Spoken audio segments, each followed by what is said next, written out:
Well, hello to you, and you. Welcome into another edition of Brandley's Virtual Tour Live, the prime time edition. Glad to have you in.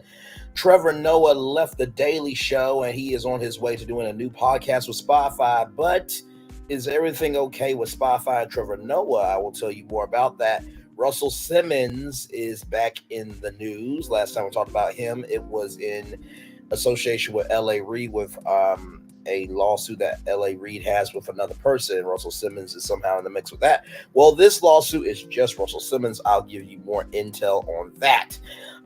You see that sex is a part of this virtual tour live. Well, there was an article saying that the world is going towards legalizing sex. I have thoughts about it. We'll talk about it. Your credit score. I'm not asking you for yours, or you're definitely not asking me for mine, but should the credit score be a part of dating? Credit score and dating, we'll talk about it. Tow truck. Imagine you being in your 70s and you seeing your own car on a tow truck. Y'all, this story's so wild, I can't even. Of course, we talked about Monique and her son early this morning and talked about the text messages. And I showed y'all that just to provide transparency here. But Monique and Sydney responded, or Daddy responded. We'll talk about that. Kansas City, literally, y'all. I was out walking. It was cold today where I live. And I was walking. I was at Dunkin' chilling out. And I get an alert that there is the Super Bowl parade. And then there's a pow-powing. You can't even celebrate your team winning the Super Bowl without you worried about you being here or not. We will talk about that. And Sephora. Something happened at Sephora, y'all, with makeup that I can't even. Let's take down this iconic intro, shall we? Because higher is way, low is available. But either way, we are live on tour. You see the virtual tour background. You hear the virtual tour music. And then there is me. Hi, everybody. Welcome in. Glad to have you all here. Let's get to the getting because it is time to go on tour. You heard it. It's time to go on tour. Whoo, Lord. So much going on in these streets, y'all. I can't even. All right, here we go. So here it is. Trevor Noah, this comes to us from the Jasper brand, by the way. Trevor Noah reportedly at odds with Spotify executives over the direction of his new podcast. Will South African comedian and TV personality Trevor Noah enjoy the same success in the podcast lane as he did on TV? Ever since he stepped away from hosting the Daily Show back in 2022 rather, after a 7-year run, Trevor Noah has moved on to new exciting ventures, including launching his very own podcast in November of 2023. Unfortunately, it hasn't even been a full year since Trevor Noah officially started his What Now with Trevor Noah podcast. It seems that things are rocky between him and Spotify. Rumor has it the audio media provider is worried that Trevor Noah and his team allegedly want to renegotiate his contract terms with them regarding his minimum guarantee, which is the pay he is set to receive in exchange for producing a certain number of podcast episodes. The main rift is reportedly centered around the kinds of guests the podcast should feature. Spotify allegedly prefers Noah mostly invite celebrities onto the series. However, it said Noah desires to include guests of various fields, not just famous people of Hollywood. In an interview back in November, Noah indicated that he would be just as intrigued to chat with company CEOs and scientists, clarifying no matter the guest, he's going to have A-list conversations. Noah continued, hopefully you'll get a deeper understanding of how they see the world and maybe even talk about how they feel about how the world sees them. Yesterday, a Spotify spokesperson seemingly danced around the brewing drama as they addressed reports of the alleged dispute. Reports said, we are happy with the show and we have no news on any changes. Now, Spotify. You have a legendary comedian who has come off of a 7-year run off of one of the biggest shows on late night TV. I understand it's your platform, but you need content to have a platform, right? And Trevor Noah has sat down with so many people. He sat down with, How can I say this? He has sat down with the likes from Oprah Winfrey to Neil deGrasse Tyson. He has range. I think that when you box your talent in, you're boxing yourself in over what you can have, right? So that's just me. So let's look at the comments. But when Meghan Markle had the same issues with Spotify, y'all degraded her. I didn't do that. Spotify, the Joe Rogan fan club, stay screwing people, especially black podcasters, for years because he is still South African citizenship doesn't change your mentality. Elon is still South African, so is Charlize. Citizenship doesn't erase your identity. Damn, they give him the Joe Budden treatment. I think Trevor Noah is bigger in terms of intellect than Joe Budden. So let's not be disrespectful, shall we? He thought he was going to be the next Joe Rogan. Spotify is stingy. He should have known better. Why is there no black late night host? He needs to get a spot. He was in late night for 7 years. I mean, honestly, to tell you the truth, listen, if you gotta be in odds with your partnership, then there's no need to do the partnership. Okay, that's like ABC syndications me the Burnley talk show can only bring on celebrities. No, I want to talk to everyday people because I'm gonna get tired of hearing celebrities and how rich they are. My audience is everyday people, so let's lean into that. Sure, we bring on celebrity, we're going to talk about from an everyday person point of view. So I hope Spotify works out because he is a great talent, and Spotify is not going to look good because if you have this dispute with Trevor Noah, then that means other celebrities may not want to work with you. So just thought that was quite interesting. All right, y'all. More coming at you live here on Virtual Tour Live. This also comes to us from the Jasmine brand. Russell Simmons sued for alleged sexual assault by former Def Jam Recordings executive. Woman claims he raped her at his New York apartment in the 90s. The legal filing further reveals that Simmons persistently harassed the plaintiff at the offices of Def Jam Recordings to outline the alleged actions of Russell Simmons. The complainant states he would sit her on her desk, lean her over, and aggressively invade her personal space while making sexual innuendos, suggestions, and advances, and rubbing the front of his pants. Mr. Simmons would follow Ms. Doe to the door or block her path to prevent her from opening it again. Within the lawsuit are allegations of battery, false imprisonment, intentional infliction of emotional distress, and violation of New York's gender-motivated violence law. It was filed under the state's Adult Survivors Act, which extends the time frame for bringing sexual misconduct claims for 1 year irrespective of the statute of limitations. The window for filing a lawsuit under this law closed in November. However, there is some uncertainty as to whether or not the lawsuit can proceed under the act. In the aftermath of the purported assault, the plaintiff encountered challenges in fulfilling her executive job responsibilities. This was reportedly due to recurrent symptoms of PTSD, post-traumatic stress disorder, including panic attacks, depression, and anxiety, according to the complainant, to prevent her from opening it again. Within the lawsuit are allegations of battery, false imprisonment, intentional infliction of emotional distress, and violation of New York's gender-motivated violence law. Okay, it looks like they just repeated that again. This block of text. The window for filing a lawsuit under this law closed in November. However, there is some uncertainty. Jasmine Brand, y'all repeated yourselves in this. But y'all get the point though. So let's go to the comment section here.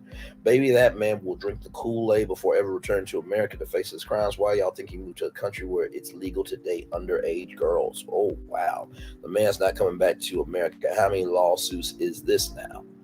The Nene picture, Cap, another one, SMH. See how y'all never care about men being the rapist, but more about the victim speaking out. Then y'all wonder why this community is cooked. These women be lying, bruh.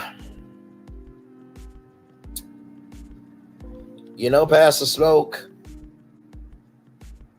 with only 2 posts and up to 5,000 followers, bro, you gotta be careful what you say. You gotta be careful what you say. You just can't be saying that because guess what? Somebody could click on you, do a social media ad on you, and maybe there's some skeletons in your closet too, bro. You cannot do that. And listen, I get that women can lie about rape, right? And there have been women that lied about rape. Hey, Mr. Real Talk Prince, welcome in. I know there have been women that have lied about rape. And if a woman lies about that, they should be prosecuted. In the same token, though, with Russell Simmons, there's been many, many lawsuits on him. And there was a whole documentary about him, too. So I don't think this is by accident. And we have to quit not believing black women because they are disrespected. They're not appreciated. They're not embraced as they should be. And then us as black men wonder why they go to other races because they don't feel comfortable with us. So listen, I pray for Miss Jane Doe in this lawsuit. And Russell, bro, this is on you, man. This is on you. Hey, Lady B, welcome in.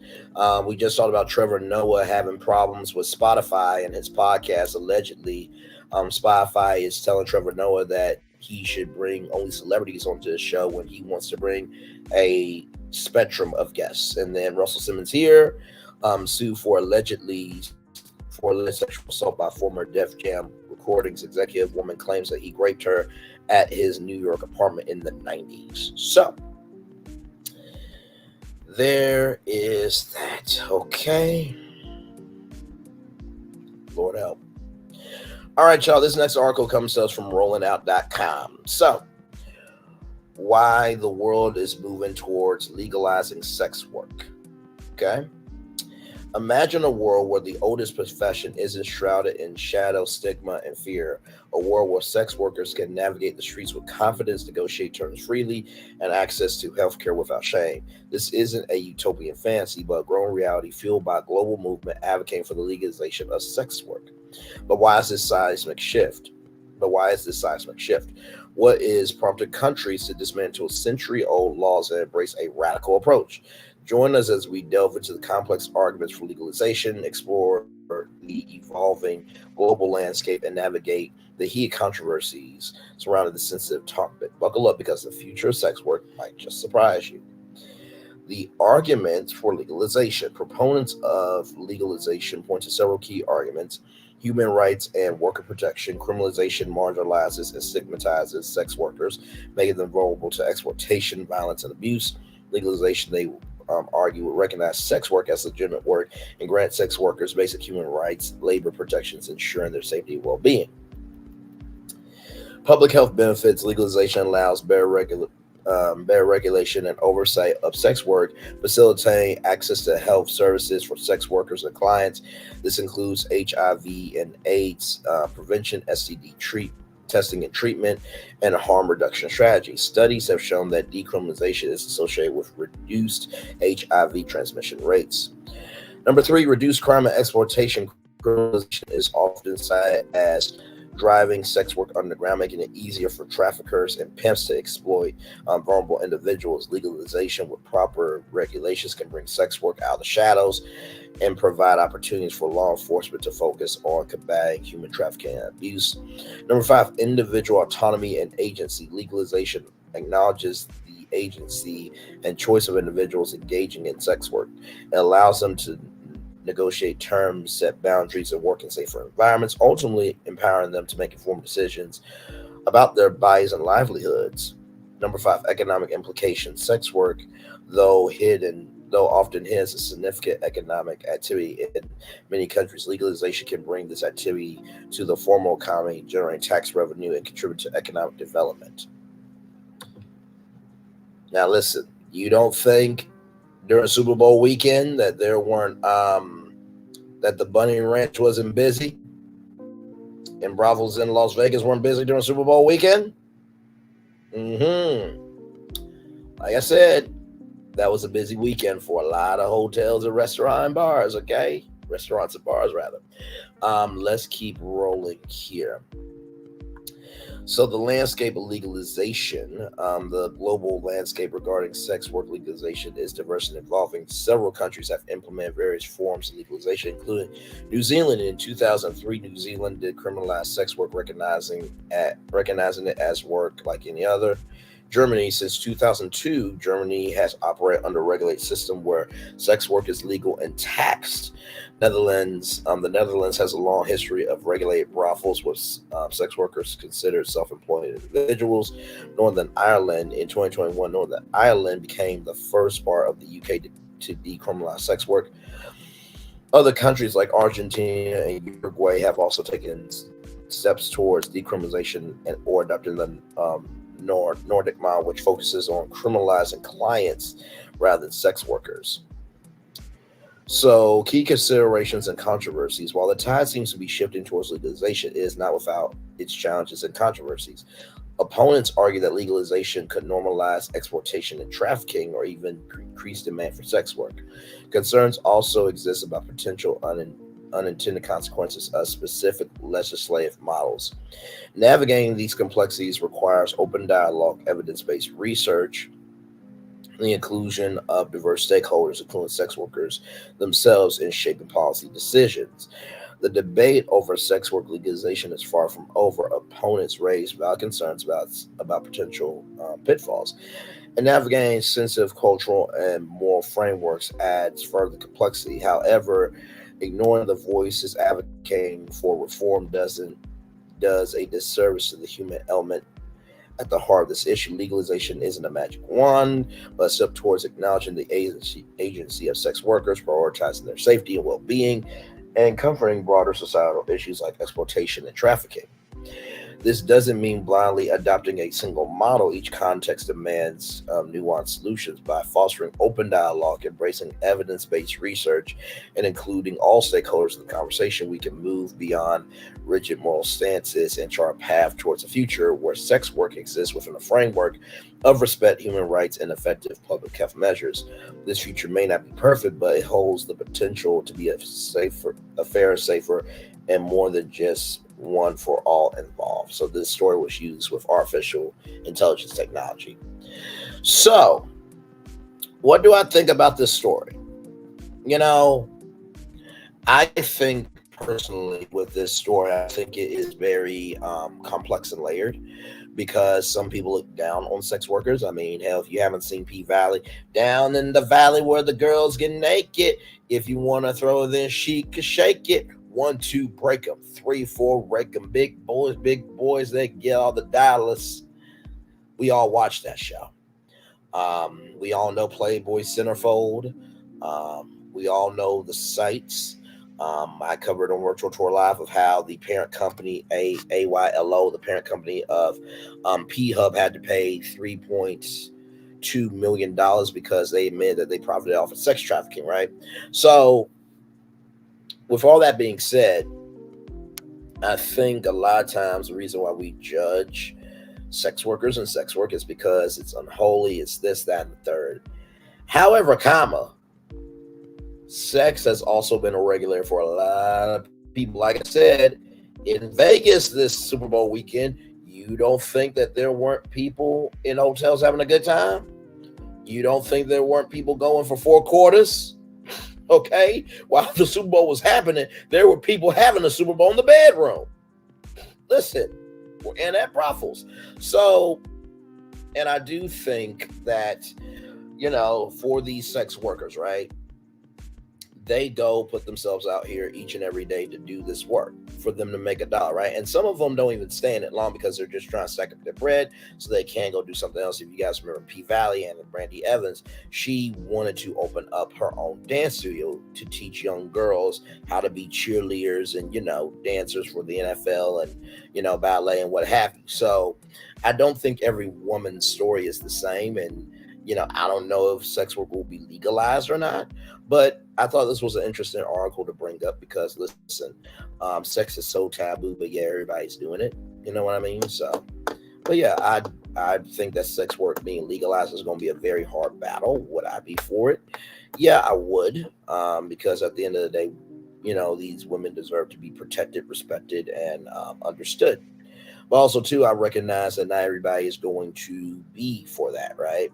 My thing is this: if you're going to criticize sex workers and you have used a prostitute, you can't say ish. should be a hypocrite. So, with that being said, let's roll on because we are live on tour, y'all. Let's roll on. So this comes to us from blackenterprise.com. Okay.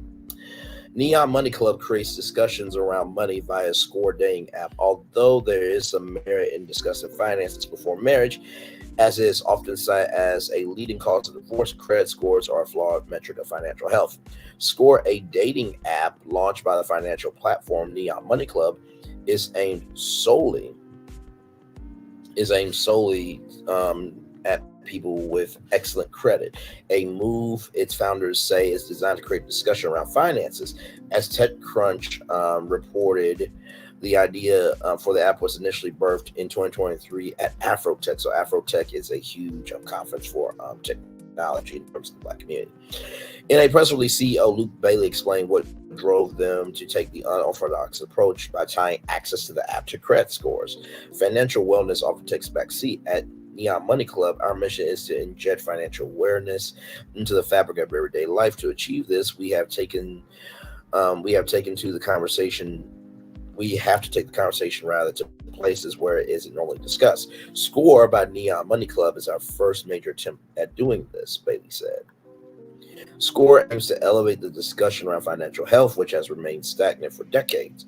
Although there is some merit in discussing finances before marriage, as is often cited as a leading cause of divorce, credit scores are a flawed metric of financial health. Like most things in America, is often biased against Black people in its application.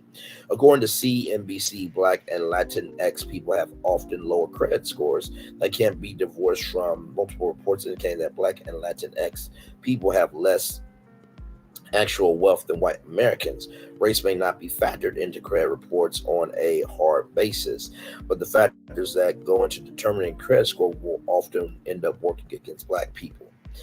Jay Moon, general manager of Credit Sesame, shared that while the credit system was created to be blind, this data shows that Black and Hispanic Americans are being unfairly shut out of the system. Moon continued, creating equal credit opportunities is a critical first step toward helping to close the racial gap in our society, whether it's creating products explicitly for those underserved groups or providing more ways to access credit and resources. The important thing is to make progress. The app, to its credit, does allow those who are denied based on their credit score opportunities to improve their scores, sending them resources aimed at improving their financial literacy and building their credit using Grow Credit. The app doesn't strictly restrict users into tiers based on their credit scores. If a user has a 640 credit score, they still may match with a user with an 800 credit score. In addition to this, the credit score is obtained by using a soft check, which does not impact a user's score. According to TechCrunch, Bailey contends that their use of a person's credit score is more aspirational than its classes, pointing out that it's possible to have a high income but a low credit score. Bailey briefly described the process, saying afterwards those people are sent back to us to qualify for our products. There needs to be more awareness about the doors that can be opened with a good credit history. However, despite these concerns, Jackie Lyle, the CPO,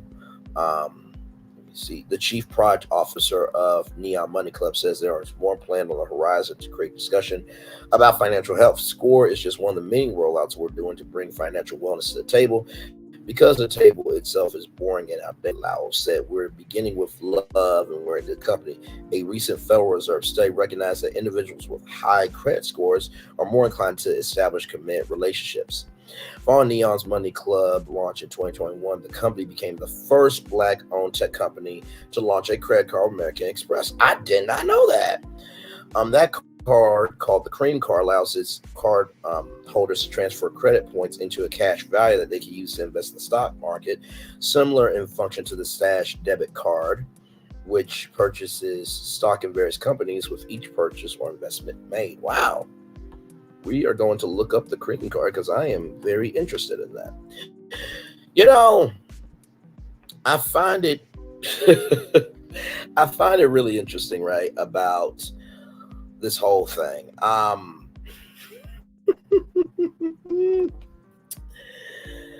that if you have a credit score 640 that you could get with somebody with 800, I think that's a bit dicey, right? Because for one, credit score is usually private business, and sometimes, most of the time, really, people are already judgmental of you as a person.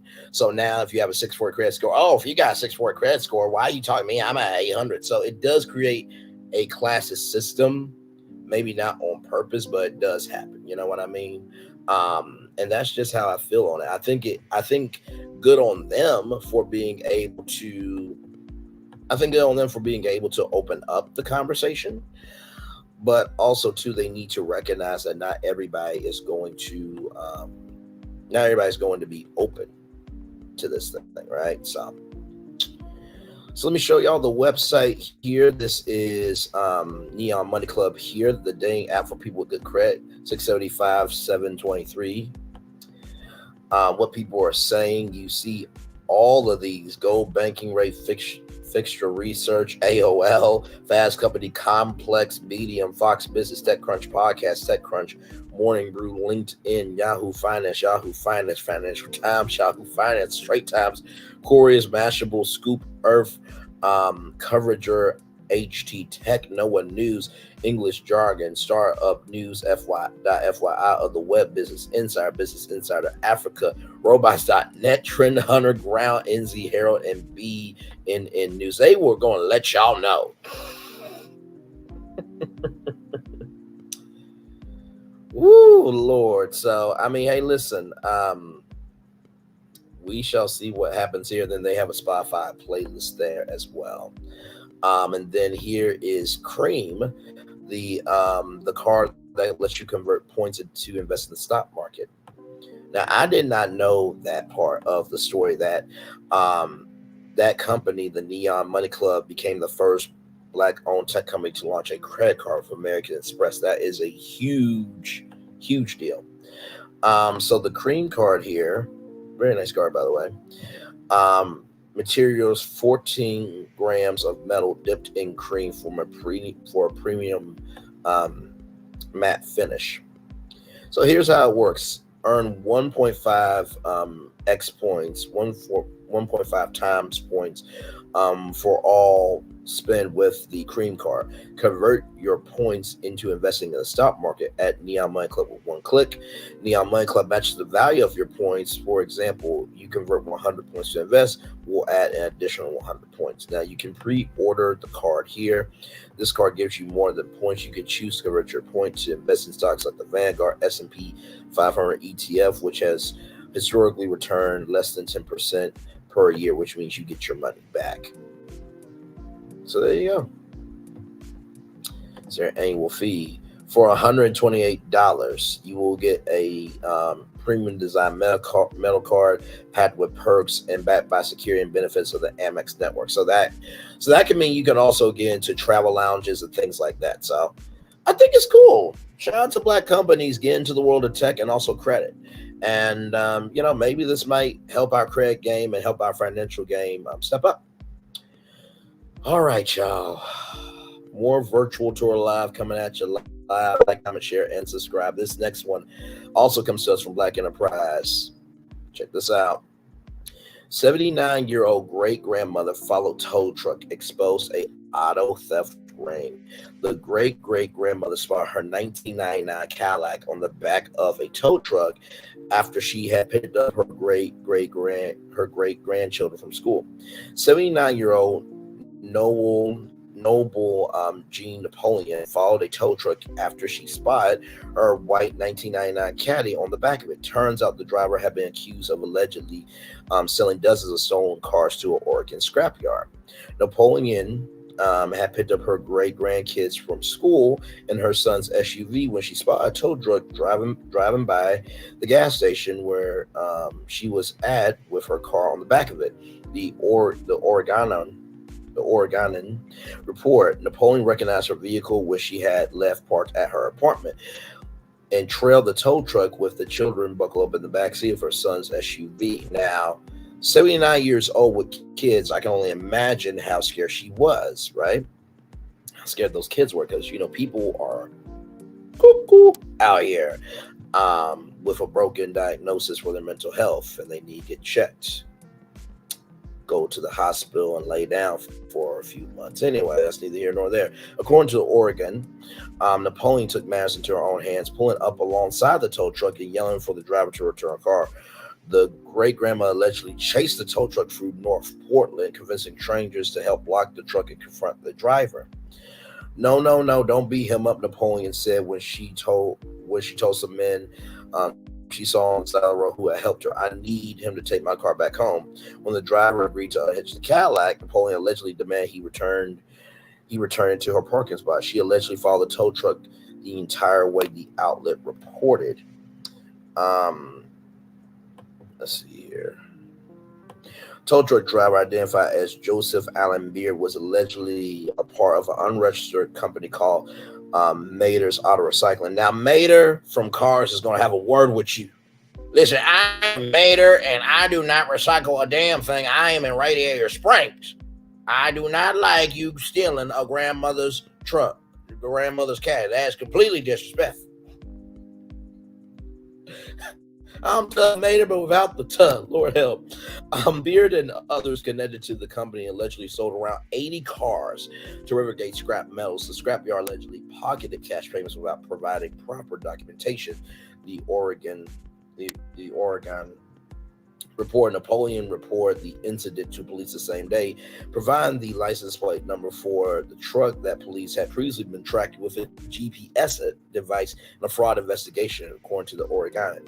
Further investigation revealed that Beard lacked a towing license and forged DMV paperwork to sell stolen cars to the scrapyard. The 52-year-old unlicensed tow truck driver now faces nearly 20 charges, including theft, forgery, and possession of a stolen vehicle, the outlet report. Though police strongly advise others to avoid taking such risky actions, the great grandma's persistence helped officers unravel a aisle theft ring that has allegedly stolen vehicles to a scrapyard in Portland, Oregon. At least 5 of the vehicles were confirmed stolen, including Napoleon's 1999 Caddy. Some cars had already been crushed into metal before the owners realized they were missing, the Oregon reported. The Moulton County Senior Deputy District Attorney Kevin Demure argued that Oregon needs tighter laws around scrap metal businesses to prevent history from repeating itself. It's easier to sell a stolen car with forged paperwork than it is to pawn a old Xbox console that you legitimately own, Demure said, calling it ridiculous. As of now, the Oregon Driver and Motor Vehicle Services (DMV) lacks sufficient fraud protection. The outlet noted. Demore also believes the DMV needs an electronic VIN tracking system rather than relying on paper forms. Yeah, I agree. Like, this is 2024. We still going off of papers?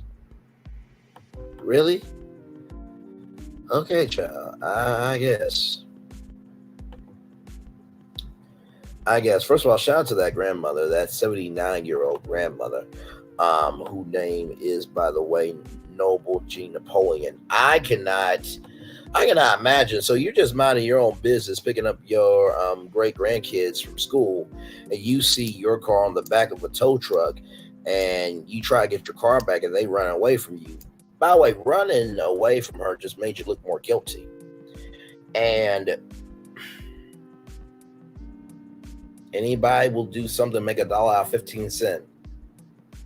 Some people just have no integrity, and that's what that was. So shout out to Noble G. Napoleon for doing the right thing, and I hope that those other owners have been notified, and maybe they can be rewarded with some money to at least get a used car. You know what I mean? So that was interesting. All right, more virtual tour live coming at y'all, because Lord Jesus Christ help me.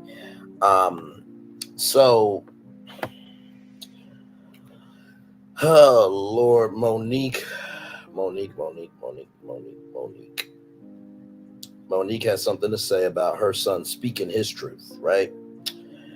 So, let me get that up for the son. Hang on.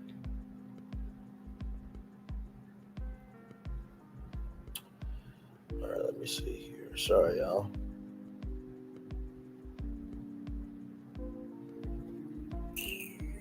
Okay, here it is.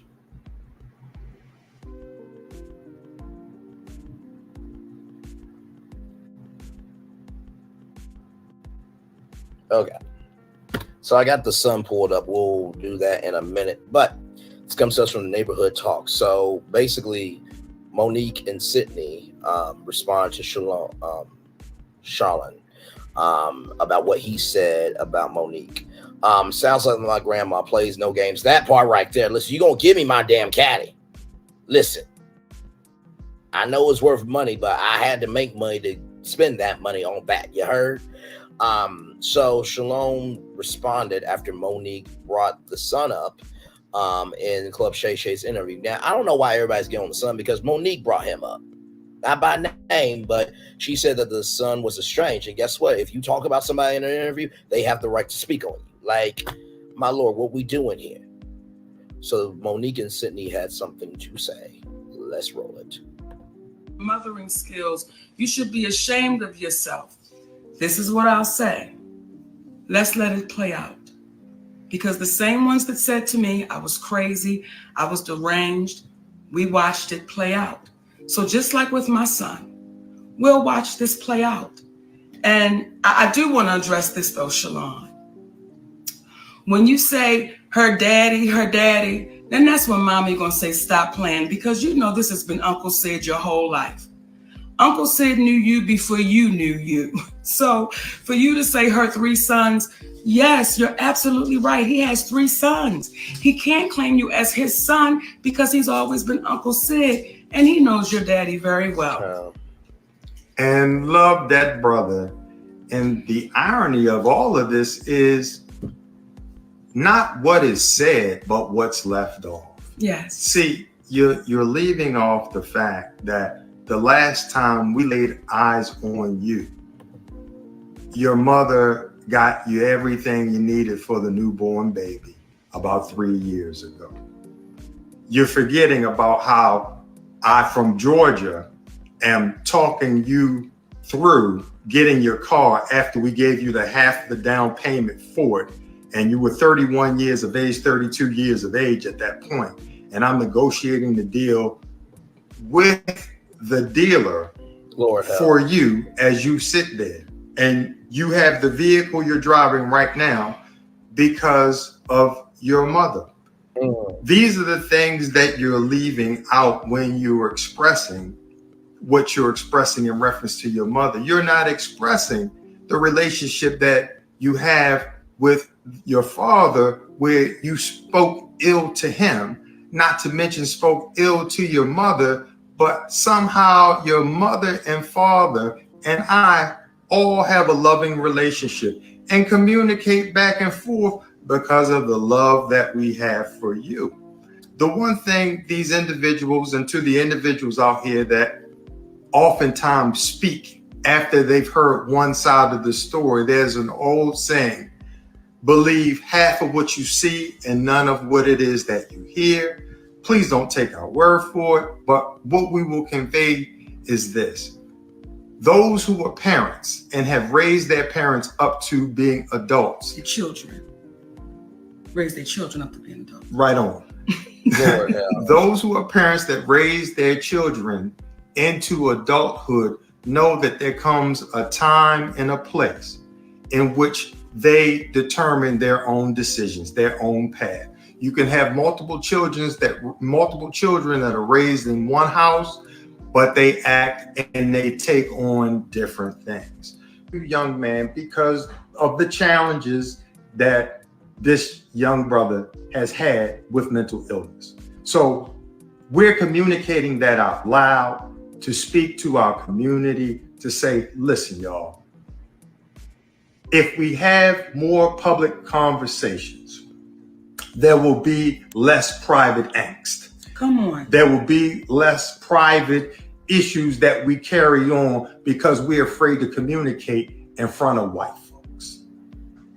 I forgot to have my phone to read the last text message that I gave to you, Shalon, where I told you about the understanding of how you are speaking to a woman and how you as a man and how you perceive things may be completely different from how your wife, how your mother, how your sister, how your daughter will look at things. And when you learn how to communicate a little bit better, then things will happen a little bit better. These things, in the words of our great ancestor, Bob Marley,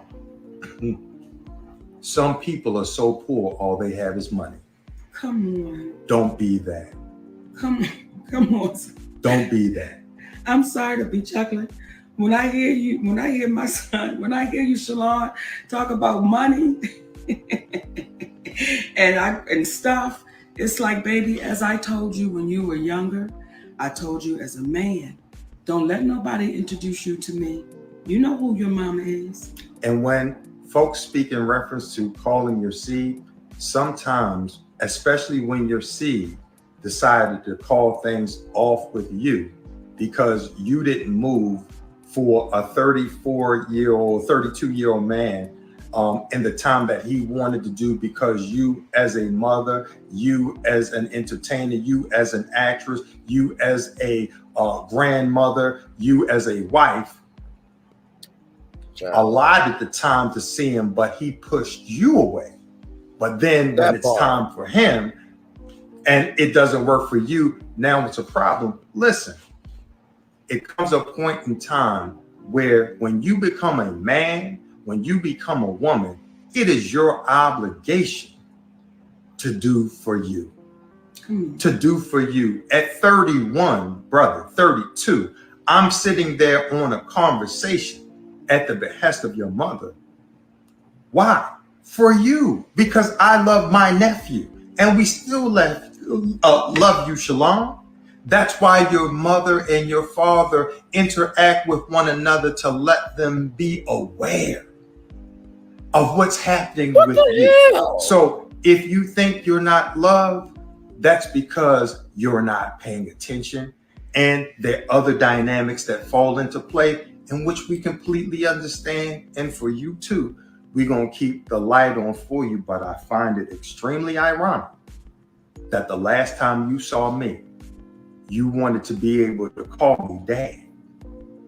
And I couldn't allow you to call me dad because there's only one dad in your life. Oh, my Lord. And he's a friend of ours. Come on. He's a friend of ours. So again, we as people of color, let us stop being embarrassed about. There's some people that are saying, oh, you. All right, y'all. So I just can't. First of all, why is your ass talking? Uncle Daddy. So I said to Cinnamon Swirl and T-Talk with your girls chat, if Sydney is Uncle Daddy, does that make Monique Auntie Mama? Because I'm sick of this. I'm absolutely sick of it. First of all, Sydney, why are you here? This is between Monique and her damn son. That's one. Number two, when you marry a woman with kids, a real man takes in all the kids. You got 4 sons. That includes him. Gonna say, I could allow you to call me dad because you already got that. What the hell? I got 2 damn dads. My biological dad and my stepdad. I both called them dad because they both put me into this world. The hell wrong with you? And then I was on a conversation on behalf of your mother. So you're referencing his mother. So what does that make you? That makes you dad, right? Child, help me. I'm trying to bring myself to a space of not losing it mentally. Because Lord Jesus. But I really am lost about it too. When Monique said that when you talk about money, he wasn't talking about money. He was talking about wanting time with you. That's what he wanted, rather. And you said that you weren't the best mom, that you would go after a career. I get that. Whoopi Goldberg had an interview with the legendary Barbara Walters, and Whoopi said, you know, as much as I hated it, I had a shot, I took it. And my child's in the bare spot for that. We can understand that because you had a life before your kids got here. But once your kid got here, that was up to you to take care of that responsibility. You can't get mad at your son because he spoke out. You the one who said that y'all were estranged. Really? And then what do white people got to do with it? They're like, okay, now listen, we know that we racist. Okay, well, some of us. And let me tell you something. Some white people cannot stand white people, just like some black people can't stand black people. So let's not group every white person, okay? But like, if y'all were real parents, y'all would handle this behind the scenes. Why did this have to come to the forefront? And that brother Shalom is way more articulate with his mental health than most people. Usually some people with broken mental health on YouTube. Clear examples. Jesus Christ. Father God, help me. Jesus be a fence all around me every damn day. And for you to bring up his mental health, right? That was completely out of line. And Monique, you showed the text messages like, this is making you look bad. I keep wanting this relationship to get together, but Monique, you're giving more vinegar than honey, sweetie, honey, peaches, my sweet baby. And you know what? You know what happened to Tamar and Vince with Velcro? Because Vince managed Tamar, and because there was so much managing her career, there was no time for Tamar and Vince to be a husband and wife. You should marry somebody so they can be your something, not your everything. Because even Whoopi said, your husband's is going to end your career. Tyler Perry said, I will meet with you, Monique, but I can't meet with your husband.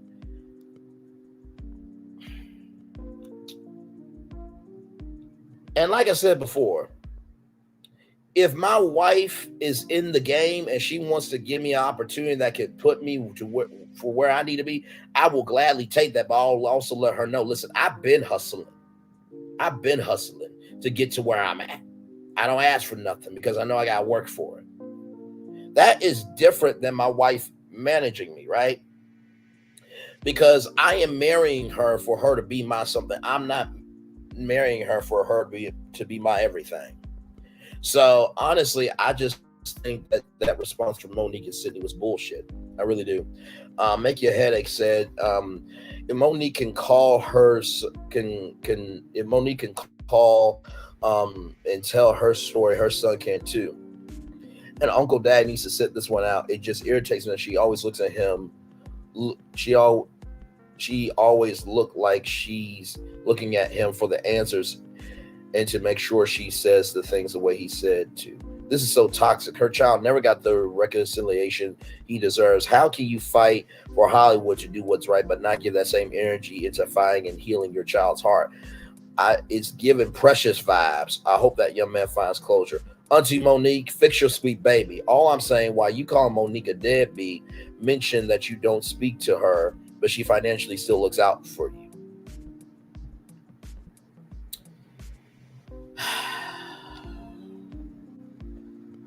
Bloke Meech, listen. I'm not saying you're wrong, but also, too, listen.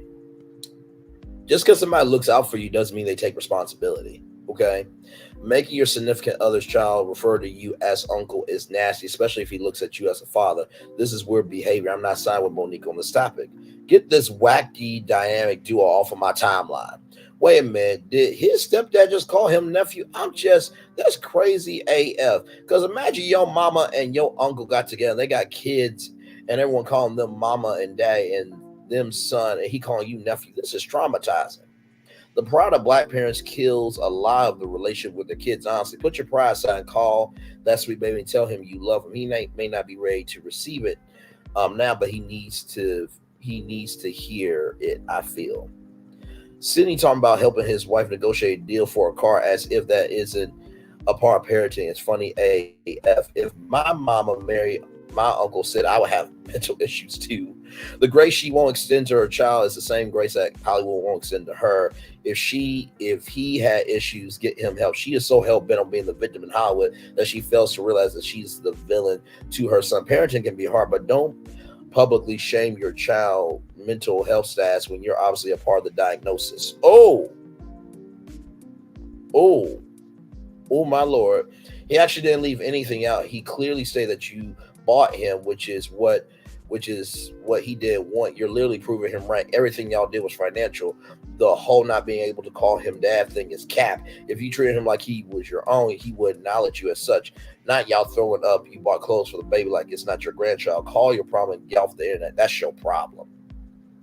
480 likes. So now, I am going to play the son's response, okay?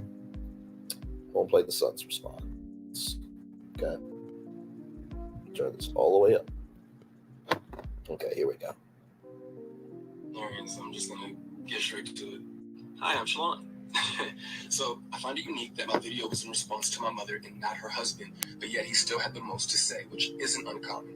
I also found it unfortunate that my mother does not seem to speak on her own. The only two worlds that I know where daddy is used is for children speaking with their fathers and women acknowledging their pimps. Her husband starts off by literally doing the very thing that I said that they would do, which honestly kind of made me feel as though their response was ironic because they validate my original video. Either A, she has some newfound moment of clarity, or B, she retreats back to daddy.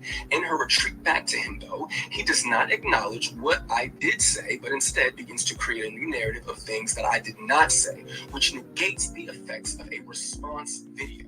The two of you essentially created a new video rather than actually respond to what was actually said.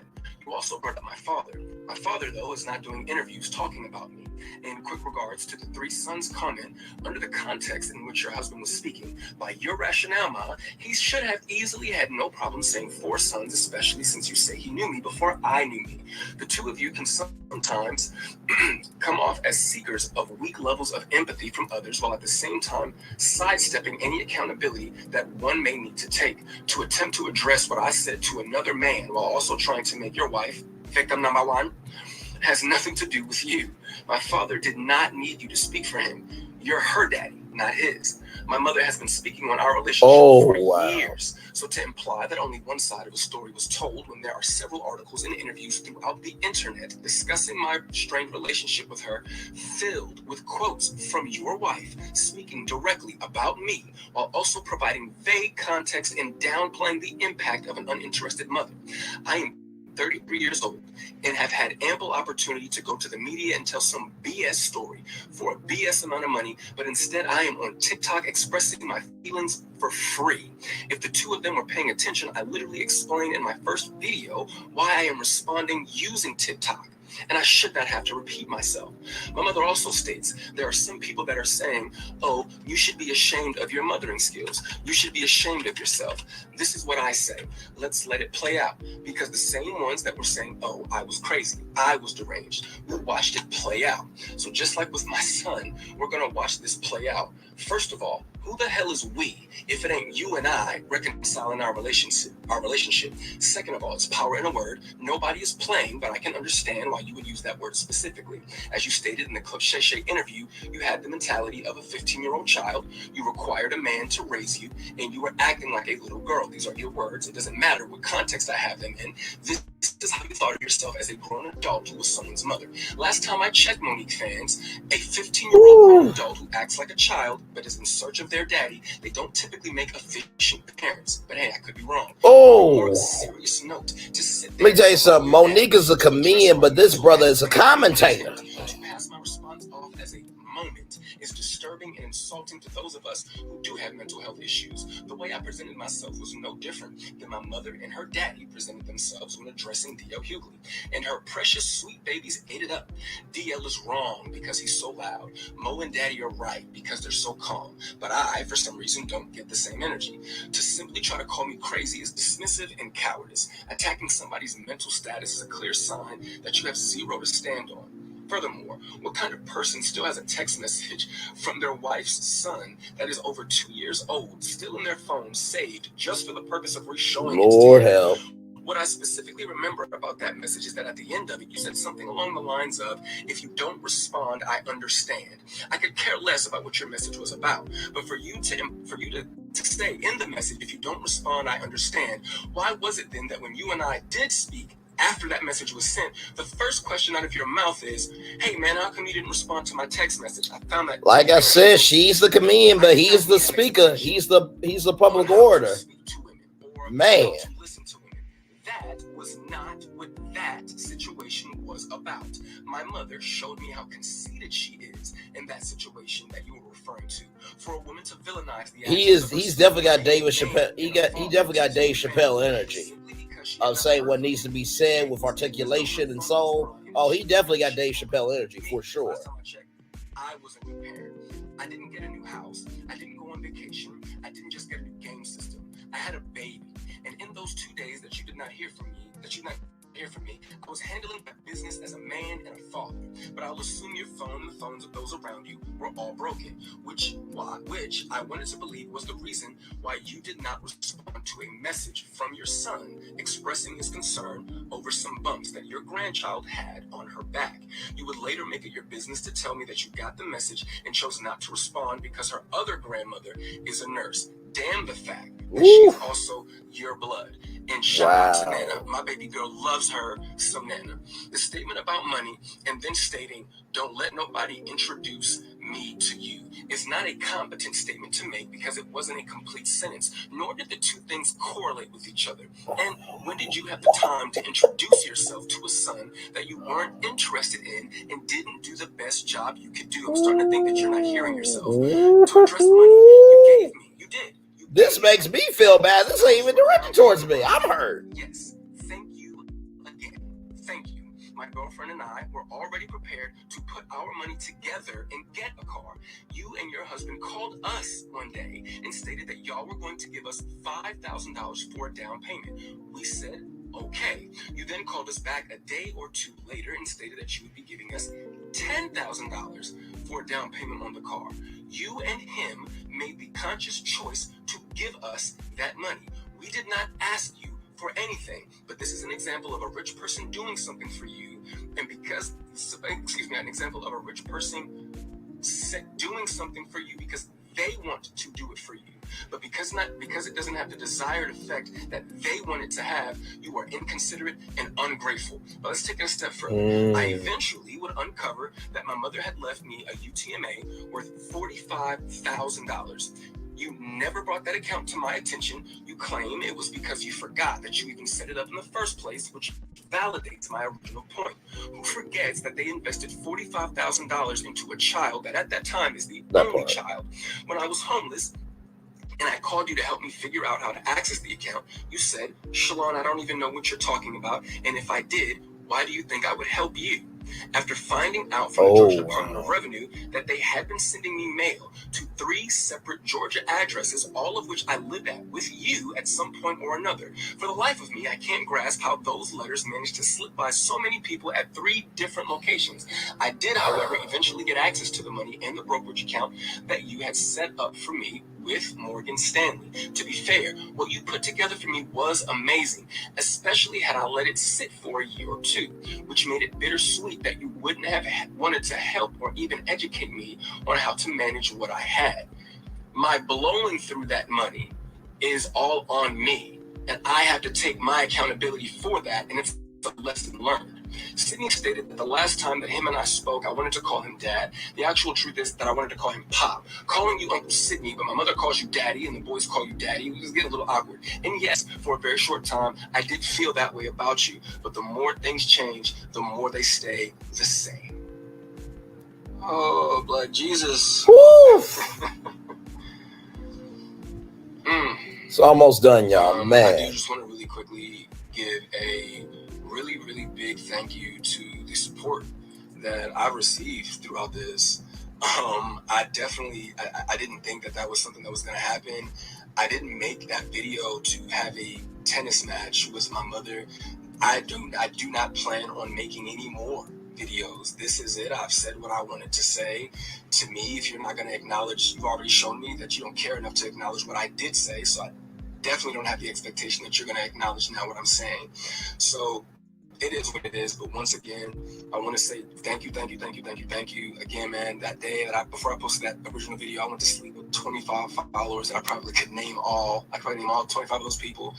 I think I have over like 12,000 followers now. That's really cool, man. I really appreciate that. But I just can't say thank you enough. I know I sound like a broken record.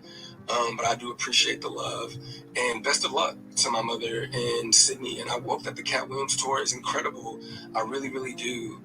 But when it comes to me, I am going to enjoy being a dad and being a man and just going through life, man. I don't want to be famous or notorious for being someone's neglected kid.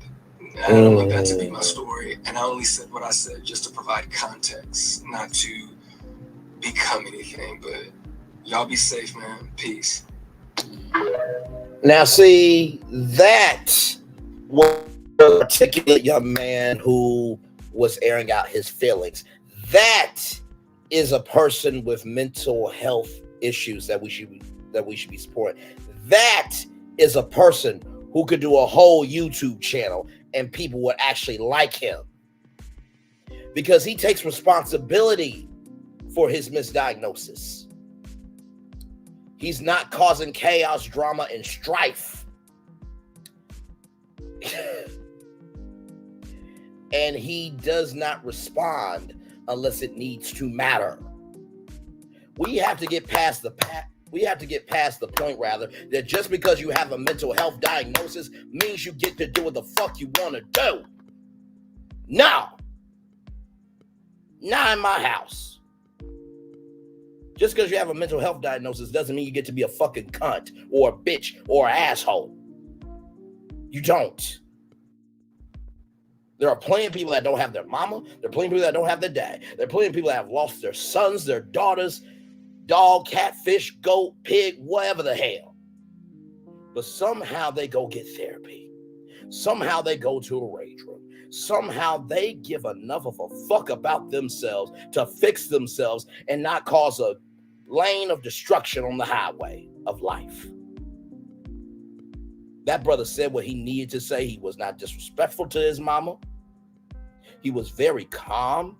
And not to mention, he wished his mom well on the Cat Williams tour. He understood the responsibility of what he could say, that his other brothers could see that. Not everybody who has a mental diagnosis deserves to be supported. And do you know why he's getting more support than Lexi? Because he took accountability for what the fuck he did. Lexi hasn't taken accountability for shit. Now, I know Lexi says that she did not want to be here. And I completely get that, been through that, all that stuff, right? No one's negating that. The problem with Lexi is the fact that you are harboring feelings for 30 years. And because you are harboring that, you are passing that on in your present to other people that don't deserve your fucking pain. I got time today. Let's talk about it. Hell.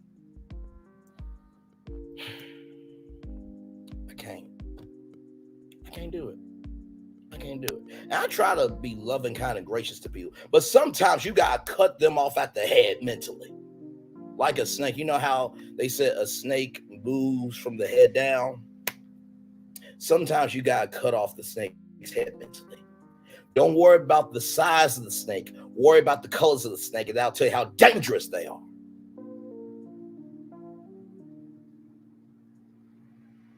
Okay?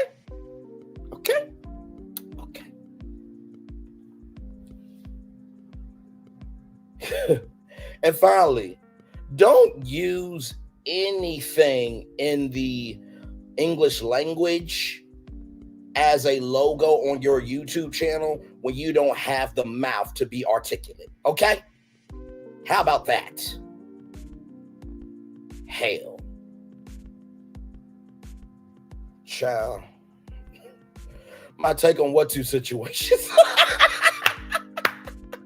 No, like I said, I think that Monique said what she said, but she was wrong in trying to tell Shalom of what his pain is when that's his pain to talk about, not yours. Any real mother would not have done that to her son. That was foul, disrespectful, and shitty. Completely out of line. And with Shalom, he was speaking his truth. See, the problem with people when they speak their truth, when it gets too real for people, they want to retaliate because they don't want to take responsibility for what they've done.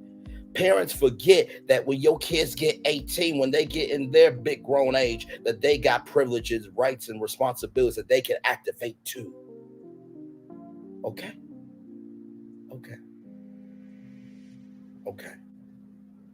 I just need to say that.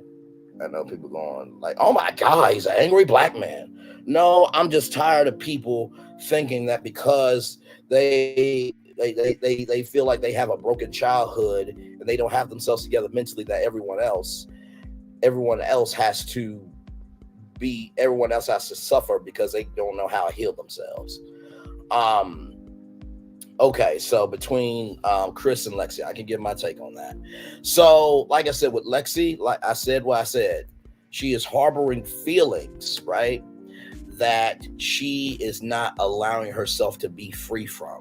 Because my mom, she said to me, when you don't want to forgive somebody, that's like you trying to swallow the poison and hoping they will pass away. But you swallowed the poison, right?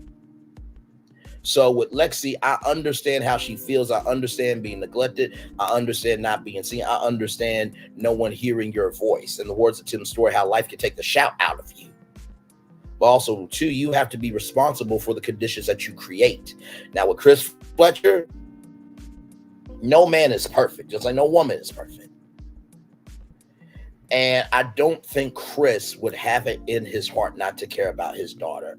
And sometimes, like Melody Cherie Rogers said, you're in a tug of war, right? And you're pulling, right?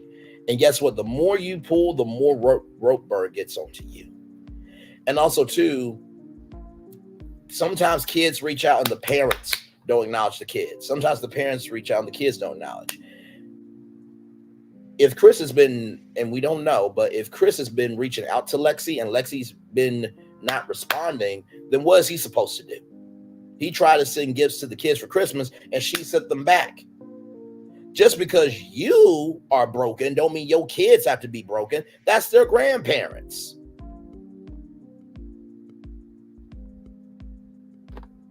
Sometimes the reason why we are in our own curses is because we created a curse. It ain't God, it ain't the devil, it's us. Real talk. Okay. So that's my commentary on Lexi and Chris. Welcome in, everybody, to Brainley's Virtual Tour Live. We are live on tour. We've been on the highways and byways of the possibilities of what could be of this virtual tour live for 1 hour, 7 minutes, and 48 damn seconds. Like, comment, share, and subscribe. Glad to have all you here. Lord, help me. I'm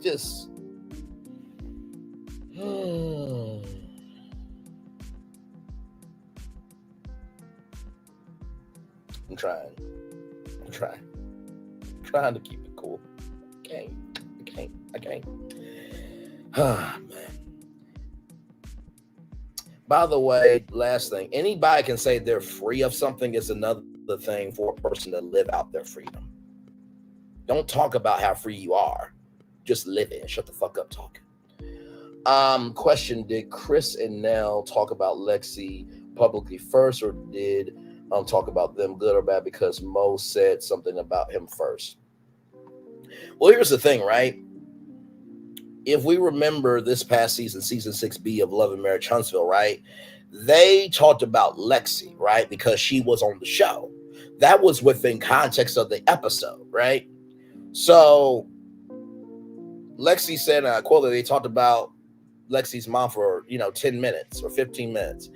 But she gave no examples in that interview with giving you the real tea, rather. Put some respect on his name, giving you the real tea about what was said. So my thing is this: if you didn't have a good relationship with your dad, then why did you go? Because if I can't stand somebody, I'm not going to be around them. Right? And so Monique said something about her and her son being estranged. Guess what? If you talk about me, I have the right to say something. Flip it, reverse it, and rewind it, hashtag all the way back. Lexi came onto national television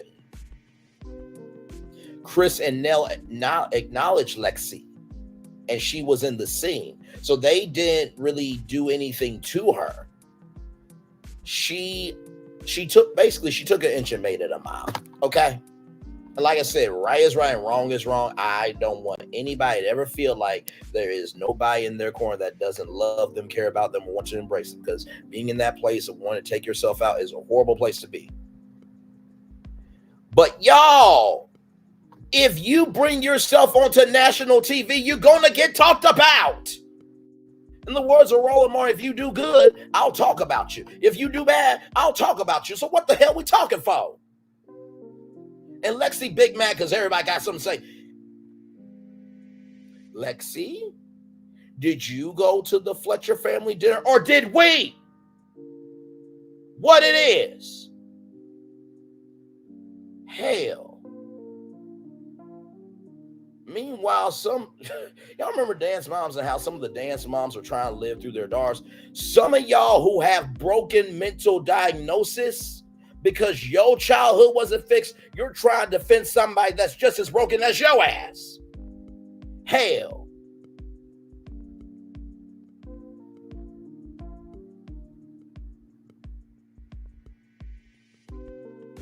Can't do it, man. They're just... And like I said, if you go back to that review of Giving You the Real Tea and Lexi, the interview, I was actually really fair to Lexi. Really, really fair. Okay? You could ask Lady B. She was there. Was I not fair to Lexi in that review?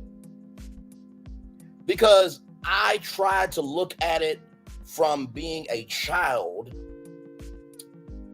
in a family where where my mom's not with my biological dad. So I gave love, grace, and space to that, but I also gave love, grace, and space to, okay, it's 2024 and you 30 years old. So between you being a child and now, where's the soul in the middle? Was I not respectful in that review? Like, I'll wait for a response because I got time. I absolutely have time.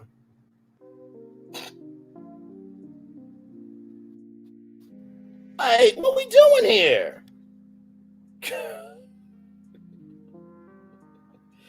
I can't do it. I simply can't do it. I simply can't do it. Like, really, though.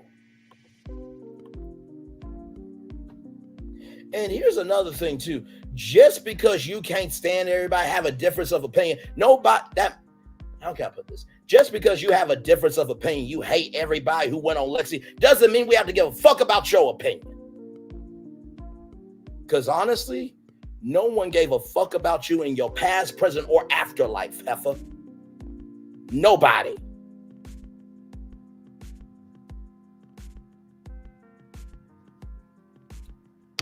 And just realize that broken diagnosis that you got, all it's doing is providing a blueprint on that child to know what not to be, knowing who not to be around, and knowing what not to become. Heifer. Hell. And shout out to all the neighborhood aunties and uncles. Shout out to the kids with old souls like me. Shout out to the people that ain't got kids but give a damn about kids. And shout out to CPS. Because guess what? Not everybody deserves to be a mother or a damn father. I said it. Now, with that being said, let's roll the hell on. We live on tour.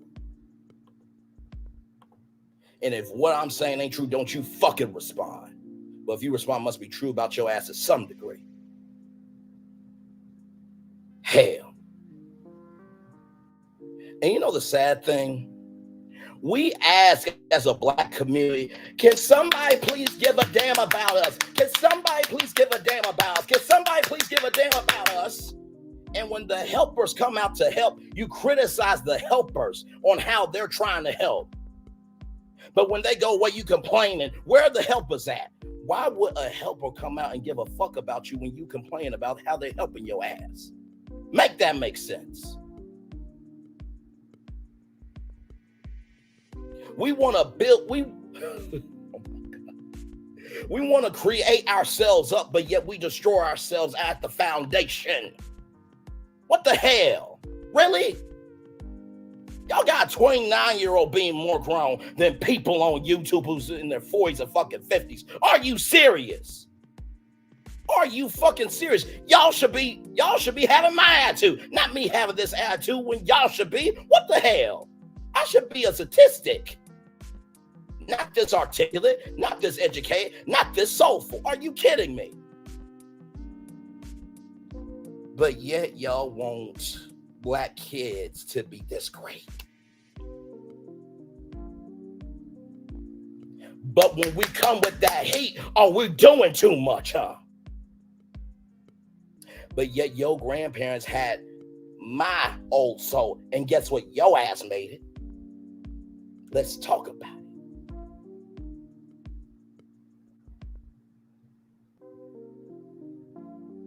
Like I said, it's not the loudest ones you got to watch out for.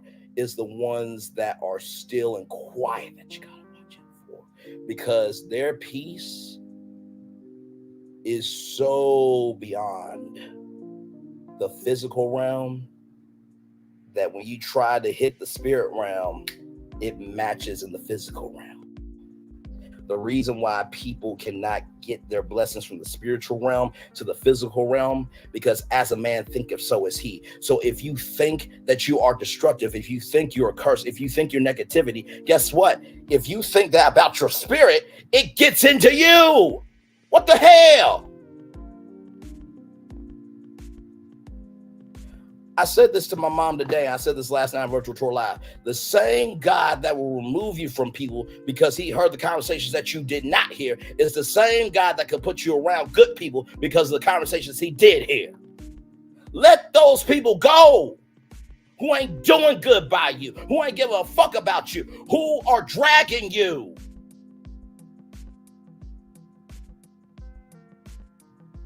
You know why they have to make sure a house goes through an inspection? Because if that inspection isn't up to par, guess what? That's on the person who built the house. Why would you want a broken home when you want to live in a put together home? Why would you want that? Oh, I don't care what the house looks like. Just give it to me. So you mean to tell me you don't want an inspection that can help you live in a home, but yet you're so desperate for a home, you'll take anything? What the fuck is wrong with y'all? Child, let's roll the fuck on. We're live on tour. Like, comment, share, subscribe. Let's roll on. Now, all that being said, there was a Super Bowl rally today. At least one often, multiple injured in shooting. At least 3 people are in critical condition after shots were being fired near Union Station at the end of the parade, officials said. Shots were fired at the end of the Chiefs Victory Parade rally in downtown Kansas City, Missouri on Wednesday. 1 person has passed away. As many as 15 people may have been injured, 5 seriously. 2 people are in custody. Officials say they do not believe the motive was terrorism. This is coming to us from NBC News and Jesse Hirsch. As the victory parade ended and people trickled out of the area, dozens of people began running from an event stage. With nowhere to go, police rushed in with some jumping barricades. 2 officers with long pow-pows were perched on a rooftop nearby, seemingly watching events unfold. At one point, 1 officer ran from the rooftop and got into position atop a hotel. Cell phone reception was non-existent at times, but improved as the crowd dispersed. Young people remained in the area well after 2 announcements by a loudspeaker asked them to disperse without saying why. Mother recalls terrifying moments she heard there was a power. A woman who was at the Chiefs victory parade with her daughter described the chaotic aftermath of a powwowing that offed one person and injured possibly more than a dozen other people. The woman, who identified herself only as Amy, said she and her daughter saw people jumping over a gate when they heard that there was a powwow, so we just dropped to the ground, she said. The woman added, my daughter started to climb on top of me to protect me. Just try to hold on to her so nothing would happen to her. Amy described her child as her top priority. Coming down here to celebrate on such a sad note is devastating. None of the victims are believed to be children. No children are believed to be among the victims, Police Chief Stacey Graves said. She said that it wasn't clear how many people were powwowed and injured, but the number could be as high as 15. It's not safe anymore. Kansas parade powwowing witness says. A witness described the powwow scene for the Chiefs victory parade, Kansas City. All we could think about was protecting our children, the witness said. Multiple people taken to hospitals. All we could think about was protecting our children because they were going to get trampled on while we were trying to stay safe. I'm never bringing my kids to another place like this again. They ruined it for us because it's the second time we've came to something big event like this and there was a shooting. So it's just not safe anymore wherever you go at all. I mean, there's too many people, too many children for them to just spreading guns like that. You know what I mean? Go to find God because you're putting everyone's life in jeopardy, including your own, by doing something so stupid and so selfish. It's just, you don't think about other people. You're not thinking about other people at all. We got Donovan Smith, who's tweeting, praying for everyone today in Kansas City. You know, Cameron just read a tweet from Justin Reid. He was just celebrating on that stage at Union Station, talking about how proud he is of this team and how much they love this community and how quickly things have turned. Police are up next, and we are going to be hearing from them at that press conference there. It's happening downtown at police headquarters. We should hear from Kansas City Mayor Quentin Lucas, as well as Chief of Police Stacey Graves. And it looks like, once again, they're trying to make sure the video is clear, the audio is clear. We have Elise Schoenig there standing by for us. Elise, what's the latest? Yeah, just a couple minutes ago, I actually went over to someone who looked just beside himself, and he told me that his friend was one of the people who was shot, and he was waiting to hear an update and to see if he could learn anything else about his condition. He did know that that friend of his was with family. He believes that friend of his is at the hospital, but he was walking around just trying to find anyone who had answers and could tell him whether or not his friend was okay, where his friend was for certain. And I think that's just the worst part of all of this, are all the questions, and you think, is my loved one okay? Was so-and-so there? Did so-and-so get out in time? Did so-and-so have to see this? Did my little one see this? What does my little one think? Again, all these questions are just the worst parts of these things.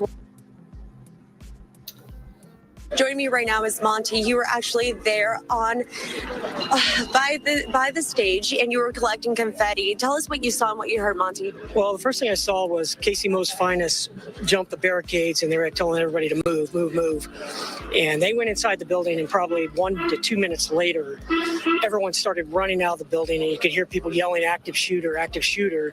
At that point, we were picking up confetti on the other side because I kind of followed the police over the edge and picked up confetti with another guy, and they told us to hit the ground, and that was pretty much it. Didn't really hear any gunshots. I was on the east entrance, so but there were plenty of people running out of the building. So. And you're right now currently waiting to get your car because it's at Union Station right now. Have you heard any updates as to when you're going to be able to get your vehicle? You're one of many people waiting for an answer on that. No, we haven't. Obviously, they've got the area secured. You got the FBI here, Casey Mo, Prairie Village, Olathe, got all the police here in force, and everything looks good. They're handling it. I mean, it's just one of those things we got to live with. It's a new world. So, has it sunk in at all that this happened? It was such a high. I was interviewing Chiefs fans talking about Valentine's Day to end like this. Has it sunk in at all? Yeah, I mean, yeah, absolutely. We can't live in fear. Fear is a false exaggeration appearing real, and these people are here to handle that, and I think they did a good job today. And I mean, it's just an unfortunate situation. You got some people that were hurt, maybe one fatally, but they're doing a good job. So thank you so much for sharing your story. We appreciate it.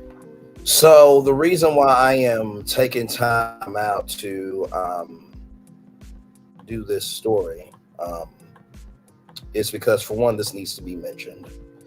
And, you know, listen, I get everybody has their camps of who they like.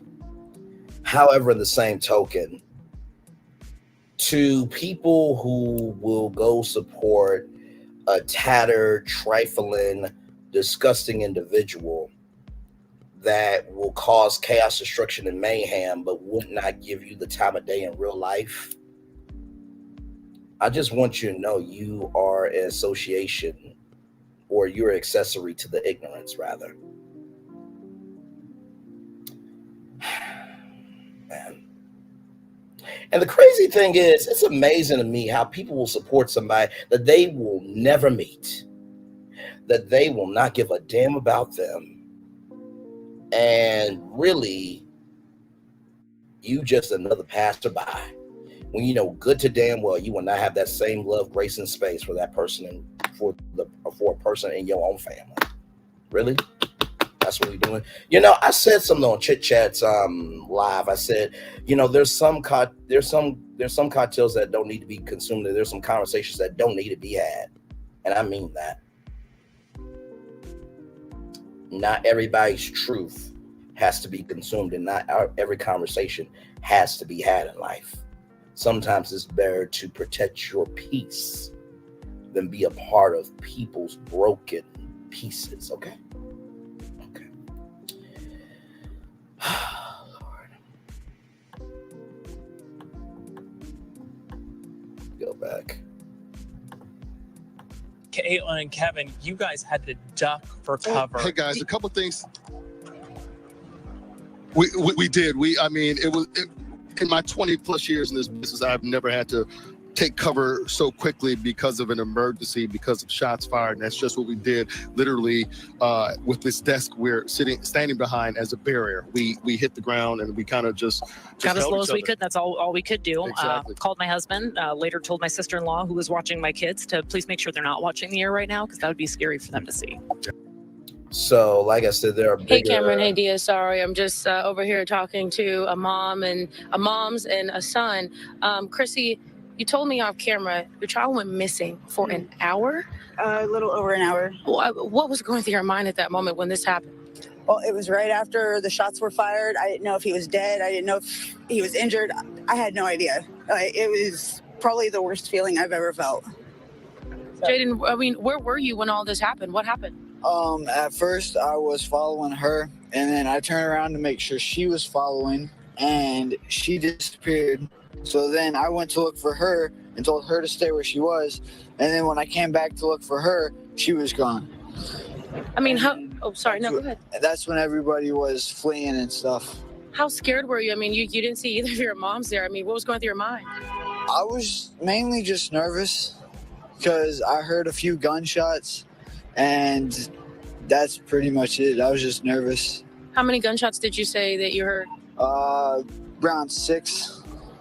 And how are you feeling now? I mean, you're reunited with your family. What was that feeling like when you saw them? I mean, I felt happy. Mom, what about you? How'd you feel when you tell me? I think you told me, what was that embrace like when you saw him? I about choked him to death, honestly. I jumped on his back and yanked him backwards. But when he realized it was me, he just kind of dropped everything and he turned around, and I don't think he let me go for a good 5-10 minutes. Which, being 15 years old, I don't get those hugs anymore. But now I'm sure you're gonna hug him a little bit tighter tonight, right? Every night. And for you, I mean, what was that like? You know, not seeing anyone at Jaden or Chrissy here. I mean, what was going through your mind? Scared. Thank God there was somebody that helped me get to safety with my vision. I am legally blind, but a young man helped me. And then out of nowhere, Jaden popped up, asked me where I've been. Before I knew what was going on, I had him. I pulled him, and I'm like, "Don't you ever scare me like that again!" And then we went up and found his mom. And for you, I mean, you told me, you said you're legally blind, but you heard the gunshots. I mean, what was going through your mind? I can't imagine. I was this one gentleman, he was like, "Hey, shots fired." I'm like, "I am legally blind. Can you please just help me get safety?" He took me by my arm and he just took charge. And I'm extremely grateful for him. If he's watching, thank you. And how are you feeling right now? Are you kind of at calm or at ease? What's going through your mind right now? Relief that my kid's okay. Thank you guys so much. I really appreciate it. Hug each other a little bit tighter tonight. Get home safe. Thank you. And so that happened today. Okay, hang on. This is the police chief. Hang on. Because there's a point to why I'm playing all these videos. There's a very fine point.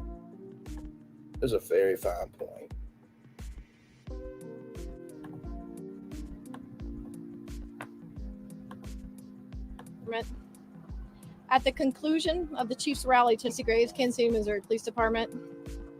At the conclusion of the Chiefs rally today, there were shots fired on the west side of Union Station. Immediately, officers responded to the area, took 2 people into custody, and also immediately rendered life-sustaining aid to those victims. We're still gathering information on the number and the status of victims. But like I said, we know that one of the victims is deceased. We also know that officers ran towards danger. Officers were there to keep everyone safe. I'm angry at what happened today. The people who came to this celebration should expect a safe environment. We had over 800 law enforcement officers, Kansas City and other agencies, at the location to keep everyone safe. Because of bad actors, which were very few, this tragedy occurred, even in the presence of uniformed law enforcement officers, who again ran towards them and took them into custody. One, we have spoken to the Kansas City Chiefs, who made clear that their prayers are with everyone who was at the parade today, everyone in Kansas City, and everyone who was touched by this incident. They also noted that their players, coaches, and staff are all accounted for at this point and safe. We, however, note that this is a fluid situation, so all that we are sharing now may change as the hours go ahead. We've also received a call from the White House that offered all federal assistance in the investigation. We had federal agencies present today. We appreciate that, and certainly in the days ahead and the hours ahead, we will make sure we continue to do this work. Hang on, y'all should be playing a little bit more. Sorry, y'all. Work.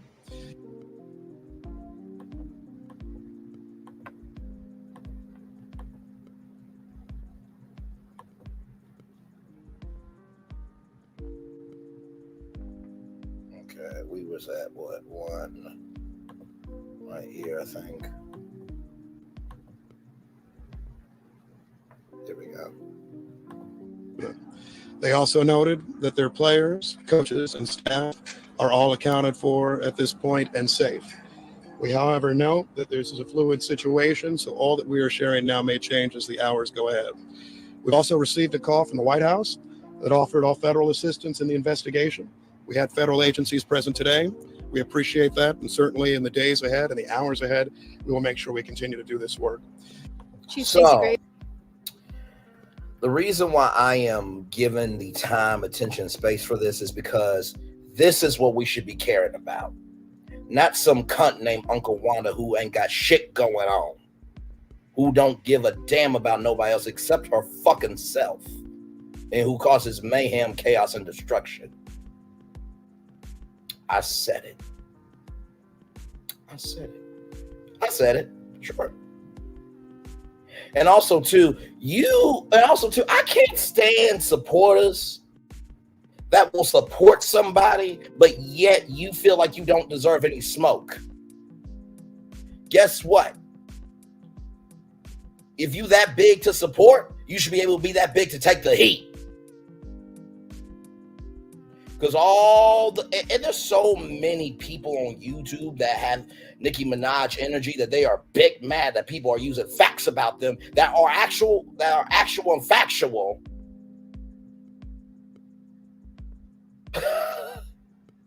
But yet you don't want to hear your own shit stink. Really? That's what we do?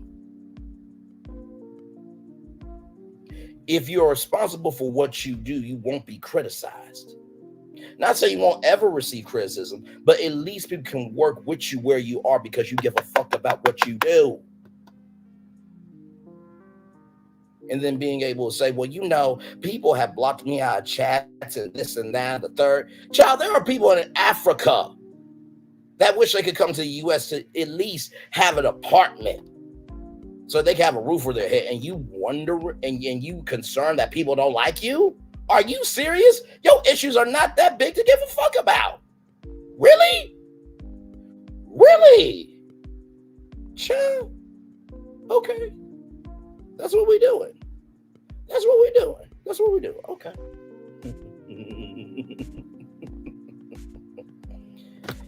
And you notice the ones that talk the most don't got no damn channel. That's because they don't have the capacity, capability, or comprehension of brain cells to form a brain to keep people's attention, because they ain't got nothing valuable the fuck to say. Oh, I got time today. I got time today. This is what we should be concerned about. I just talked about the Lakewood Church pow-powing, where there was a 7-year-old that was powed in the head. But we're worried about what some cunt named Uncle Wanda is saying? Really? That's what we're worried about? There's one person that passed away today and 15 injured from a victory parade, from a Super Bowl. And we worried about Uncle Wanda? Are you serious? Really? You know, there's been over 300 pow-powings, but we worried about Uncle Wanda, though. Okay. Cool. Okay. All right. I guess that's what matters. I guess. Not mothers and fathers that lost kids. Not family and friends that are concerned about their people being okay in Kansas City. You know. Now a whole city that has to wonder and worry and be concerned if they can walk outside without being shot. But Uncle Wanda matters, though. Okay. All right. Okay. Glad to know what matters to people. 3 in custody, including one who may have been tackled by bystanders. 3 people are in police custody, including one that may have been seen being tackled by bystanders, the police chief said. We're working to determine if one of the 3 are the one that was in that video where fans assisted police. Police Chief Stacey Graves said no charges have been announced and police have no motive that has been determined. People have referred to people in custody as being detained. This is an active situation. We are truly saddened by the senseless act of violence that occurred outside a U.S. station at the conclusion of today's parade and rally. The Kansas City Chief said in a statement, the team confirmed all players, coaches, and staff members and their families are safe. Our hearts go out to the victims, their families, and all Kansas City. Statement said the team says in close communication with the mayor's office, the Kansas City Police, and thank all local law enforcement officers and first responders who were on the scene. Okay. I got time today. I got time today. I got time today. I got time today. I do. I do. I absolutely do. And so we're concerned about Unc when this happened today? Really? Really? Okay. Okay. All right.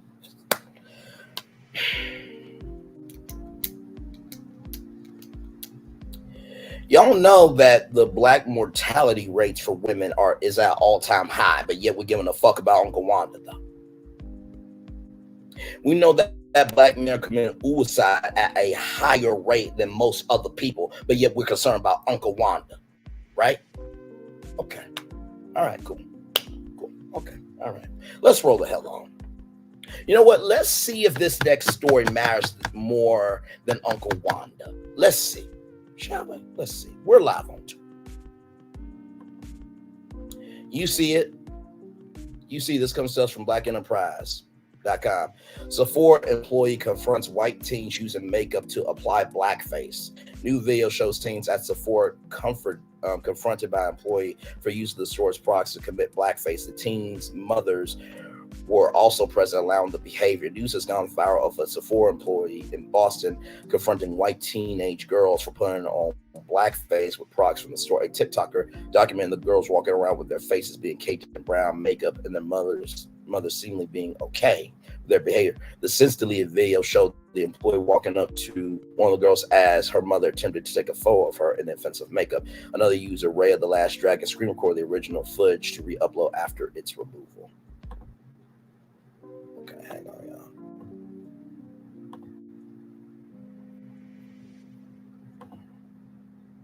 One second, because it plays automatically. Because when you do this, it plays automatically. So let me show this right here. Shout out to oh no, that's not why I want it. That's not why I want it. This is why Sephora needs to be for a. I'm trying to find the. Okay, there it is. There it is. Okay. Sorry, y'all. We are live on tour, so anything can happen to me.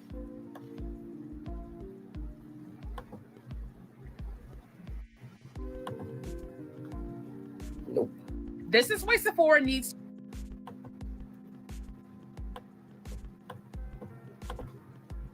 Well, anyway, so what I'll do. This is what I'll do.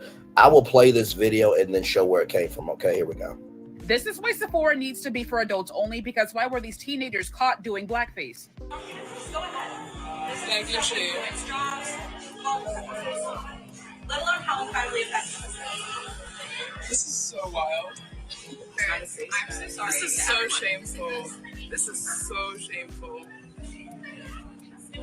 Like, Reading the caption here, genuinely so disgusted and disturbed. My teammates and I arrived in Boston for a track meet this weekend and walked around Sephora before dinner to kill time. These group of teenage girls and their mothers come in and go to the makeup section to use the samples for blackface whilst giggling and making animal sounds. The hell? A Sephora worker, lady in black, confronted them and the mother dismisses her and walks off. After I stopped filming, both mothers came to press me to delete the video of the blatant racism because they didn't consent. This behavior is disgusting and unacceptable. I'm glad that my good sis recorded this. She will be tagged down below. And it is a damn shame that the Sephora employee tried her best to consult the mother about her daughter. However, the lady was not trying to hear it. The fact that the mom nonchalantly walked off tells me that this hateful behavior was learned and that the mother has no desire to correct it. The video has already gone viral and it's only a matter of time before people figure out who the parents and teens are. And I do believe that they will be facing consequences for their actions because the internet does not forget and we certainly don't play. Shout out to that sister for re-uploading the video. Shout out to her. And her name is Ray of the Last Dragon. And the other person is in the description box. So which story matters, y'all? White girls in blackface or Uncle Wanda? Which one? I'll wait for a response. I'll wait. Does a cunt named Uncle Wanda matter more, or these two white girls who put on blackface at Sephora? Which one? Because y'all focus is way the fuck off. This one might not get monetized or might be limited ads, but at this point, I don't give a damn. Because the quiet part has been quiet too damn long, needs to be said. I walked over there and you were about to send a picture of that. You want to document this? Go ahead.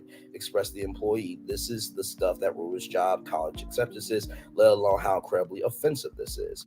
However, the group seemed unaffected by the call out, with one of the mothers walking away as the Sephora continued explain why it was wrong. The original user who took the video of the ordeal repeatedly said how shameful the incident was. The employee apologized to the patrons for having witnessed the offensive act. In her caption, the user described how the girls was making animal sounds while putting on the makeup, furthering the racist intent behind the action. Then she said that one of the mothers who saw a recording confrontation came over demanding that the footage be deleted because they lack consent to record the girls. Historically, blackface was and still is a common racist act usually conducted by white people who slide their faces in dark makeup and mockery of black people. The video was removed from TikTok because it conflicted with the platform's code of conduct. However, the continuation of blackface remains gravely offensive to the black community.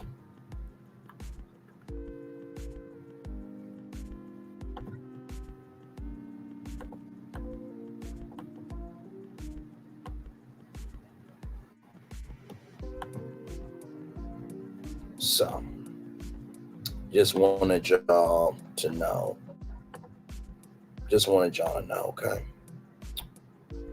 Oh, I gave no damns tonight, Castori. Sorry, Lady B. I gave no damns tonight. Because honestly, it needs to be said. Okay? It needs to be said.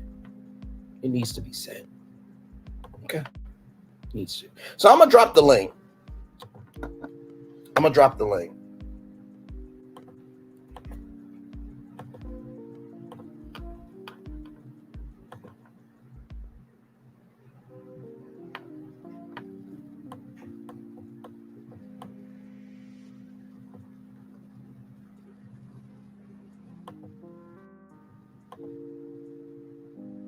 me pin it.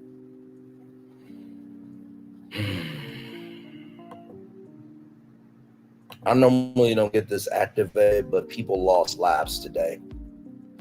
There was a person who lost their life, and there was 15 others that could have lost their lives today. And yet this is what we're concerned about. So no, it had to be said. Link is pinned if y'all want to come up.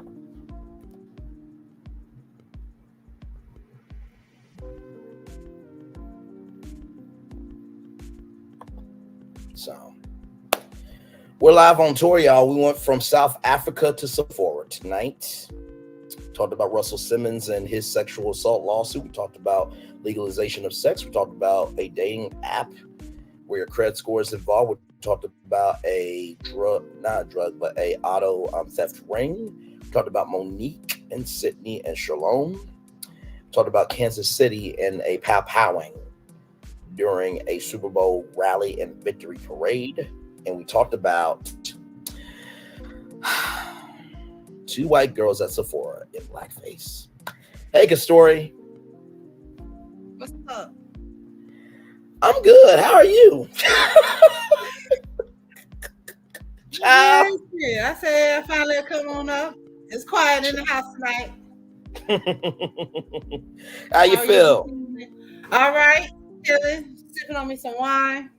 Understood. Listen, and I am on nothing except truth. That's all I'm on. That's it. It's an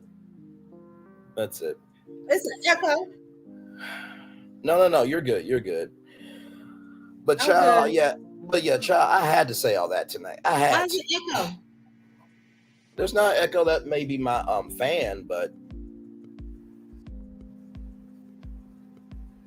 can you hear me? I can hear you, but it was an echo at first. Okay, I got you. But no, I had to say all that tonight. I had to. I just had to. I'm like, really? This is what we're caring about? Okay. I feel you. Child. I said, listen to Mr. Braylon. Go off now. Go off tonight. Listen, because I'm just over it. I really am. Like, this is what we're doing? Are you serious? Yeah. Oh Lord, like I'm on my laptop tonight, so it's showing a lot more on here. Right. I'm on my phone, so excuse me. No, you're good. No, you're good. And honestly, it's just like, if you are a supporter of that person, you can be a supporter of somebody, but also too, real supporters also call out the bullshit. So if you are that so far down deep with your throat on somebody's vagina or dick that you can't tell that maybe is gagging you because maybe you shouldn't be taking down their lies, maybe you might need to back the fuck up before you choke and die from the lies and bullshit that you consuming. Okay? Okay. Oh my. That's how you feel? Mm-hmm. Child. I can't do it. Because here's the thing. Black people always say, we want positive content. What do I do 6 shows a week for? Oh yeah, that's why I'm here. I get tired of hearing all that BS. So like, really? I'll catch you in the morning. You know what I mean? Like, good damn. Like, yeah, it's amazing. Y'all will ask for positive content, but yet y'all won't support it. Ain't that something? Hey, I support you now. No, I know you do. I'm just saying other people in general. Like, let's just look at some of the thumbnails. Like this morning, we went from Monique to Michelle Batu, right? We talked about the Jackie Robinson thing. We talked about DoorDash, all the ads. A black woman went a poker tour, hair. By the way, I told y'all about how to get free wings at Buffalo Wild Wings. We talked about Tony Braxton. Be right down. What it was, the 24th or 26th? No, the 26th, February 26th from 2 to 5 p.m. I was paying attention. All of these different thumbnails of all these different topics. Listen, y'all can believe what y'all want to believe, but there are some people out here that are actually doing their ish. You know what I mean?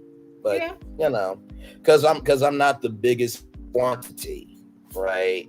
I don't matter. But okay, it is what it is. It is what it is.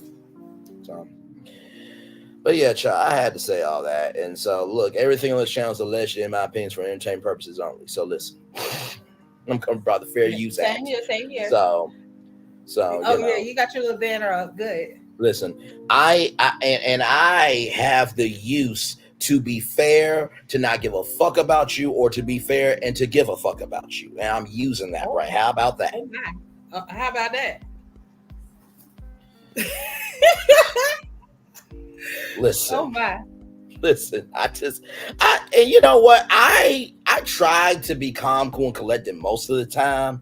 Y'all really don't see me activated like that, but I be going off on them other people's panels. That's why I be asking you to go on people's panels while we on your live. Cause man, and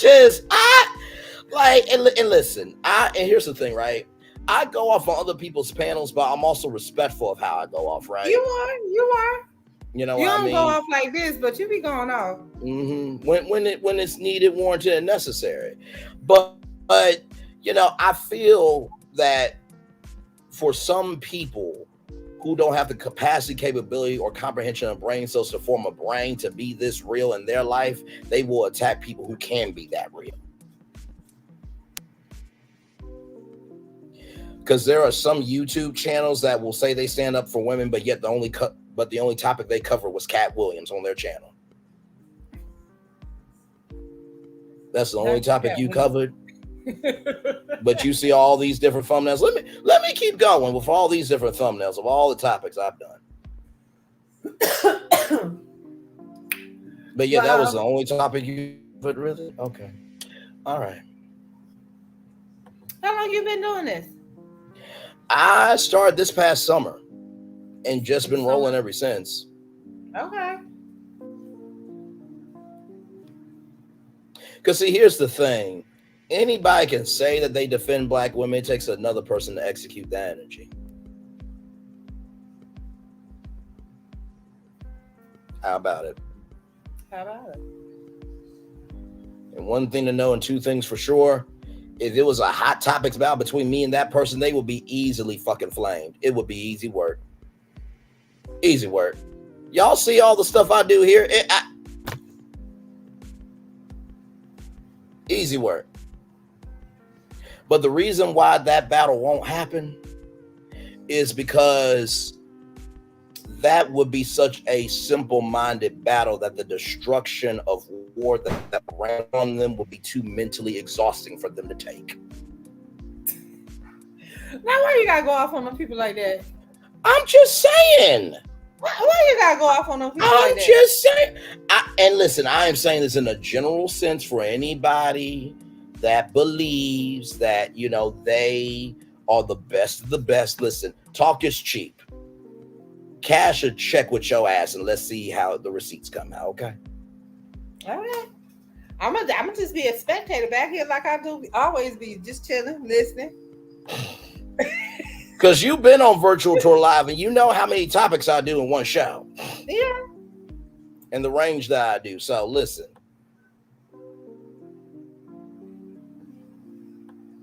Like I said, I just be back here chilling, laughing. Like, ooh, no, you didn't.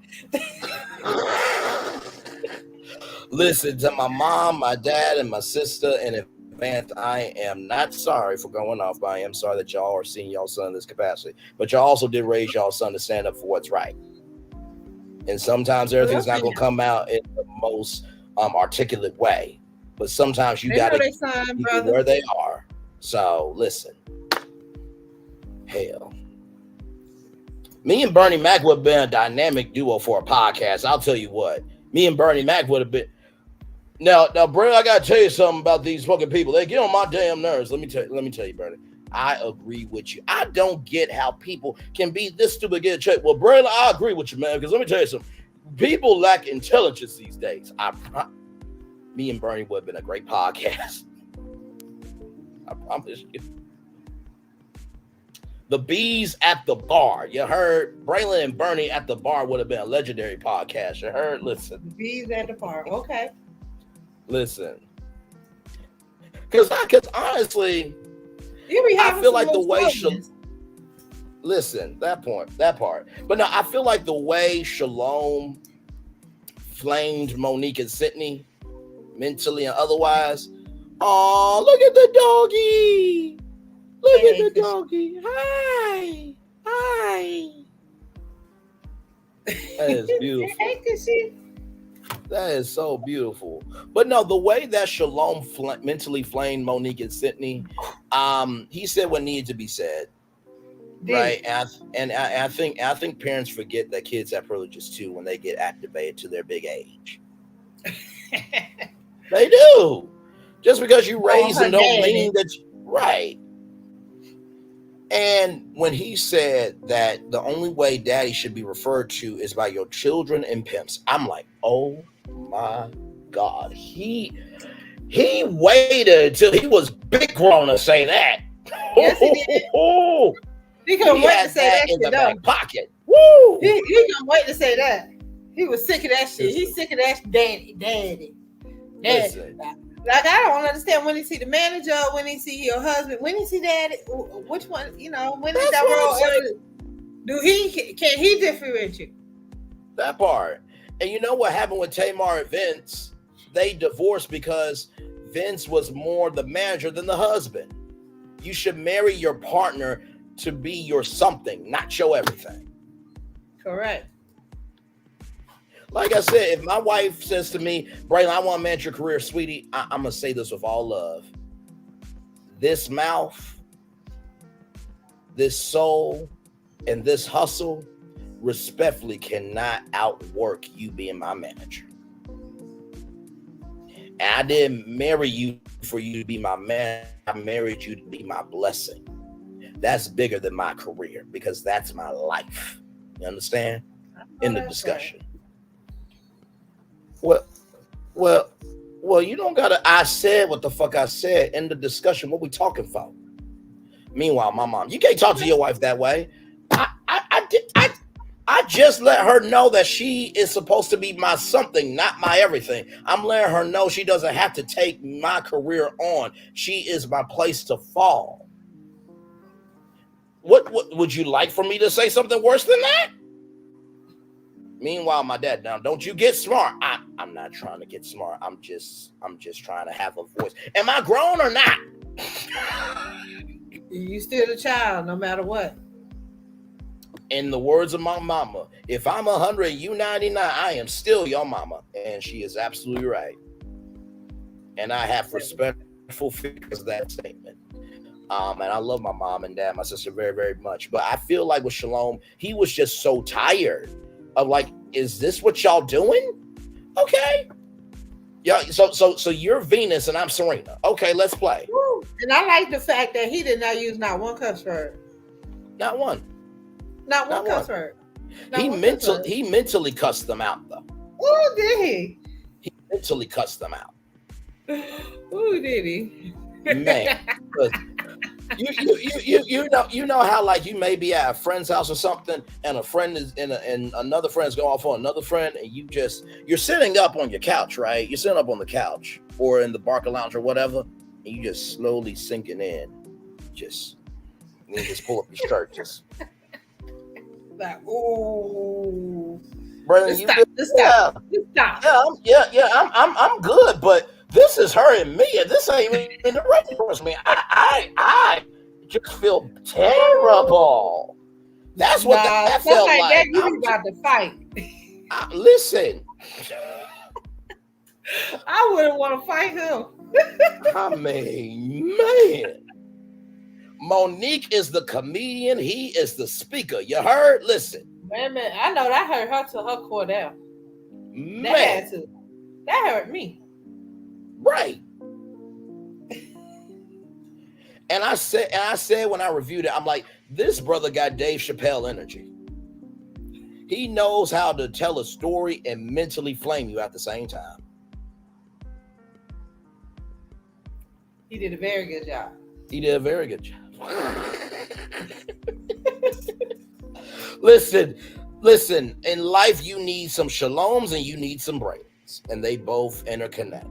Sometimes you need a shalom to mentally flame you with facts, and sometimes you need a Braylon to flame you up with no fucks given. You need both sides sometimes. You really do. Cause baby, I said, oh my, I got to come up. I asked the husband, I said, do you mind if I go on tonight? Cause baby, I had to. That's because he is going off. What had done got in his britches tonight? Listen, but I had to though. I'm just like, this is what we're concerning ourselves about when there are people losing people in their lives. This is what we're doing. Like, it had to be said. Yeah, and they got all the views too right now. But listen, like I said, I see it tomorrow. That's what replay for. That part. Oh, trust me, when the timestamp, you know, Tammy AI, when they do the timestamps, oh, this is going to be an interesting timestamp review for Tammy AI. They're like, I don't know if I could do timestamps for this one, Bray. This one got some heat to it. I don't know. But hey, listen, I just want everyone to know too that just because I went off like that don't mean I don't have a soul for people. The fact that I went off means I do have a soul for people. You know what I mean? Yeah, let me put it on mute. My dog. No, you're good. But no, the fact that I went off that hard means I have a soul for people. You know what I mean? I don't think that just because somebody goes off doesn't mean that they're careless. That just means that they give a damn. And please, for the love of God, before y'all come for me saying, oh, Brain, you should act more accordingly. You should behave yourself better. We expect more of you. Like, y'all don't have this attitude at y'all kitchen tables when it's not live on YouTube. Shut the hell up talking to me. Some of y'all got the same damn energy I got with y'all damn families and private conversations. But yeah, you going to tell a 29-year-old that he needs to behave himself? Come on. Some of y'all grew up with parents. Some of y'all grew up with parents that had this energy. Get the fuck out of here. Y'all can't handle that 29-year-old didn't forget how he was raised and can match your energy. That's y'all problem. And you don't know how to deal with it. So instead of trying to learn and be appreciative and be proud, you want to be mad at it. And that's on you. That's not on me.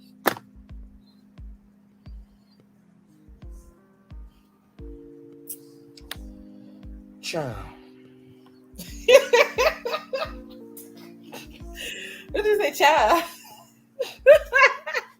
Listen, you got it all out now? Did you get it all out? No, listen, I'm good now. Listen, I know Hollywood is not going to be ready. They're going to be like, this dude can really do a daytime talk show. He really can do a late night show. This dude is his name, Cuomo, or whatever his name is. With who now? What's his name? Cuomo? Oh, child, listen. Virtual tour. If you put virtual tour live in his time slot for the whole time, oh, listen, it would flame him out so good. It would be easy word. Except that there's some virtual tour lives that NBC Universal will have to go through and kind of bleep out the cuss words because sometimes I go off, but let me thank everybody who came through. Lady B, thank you. Orlando Deuce, thank you. Let's see who else. Nikki News and Mr. Real Talk Prince, thank y'all. So, ciao.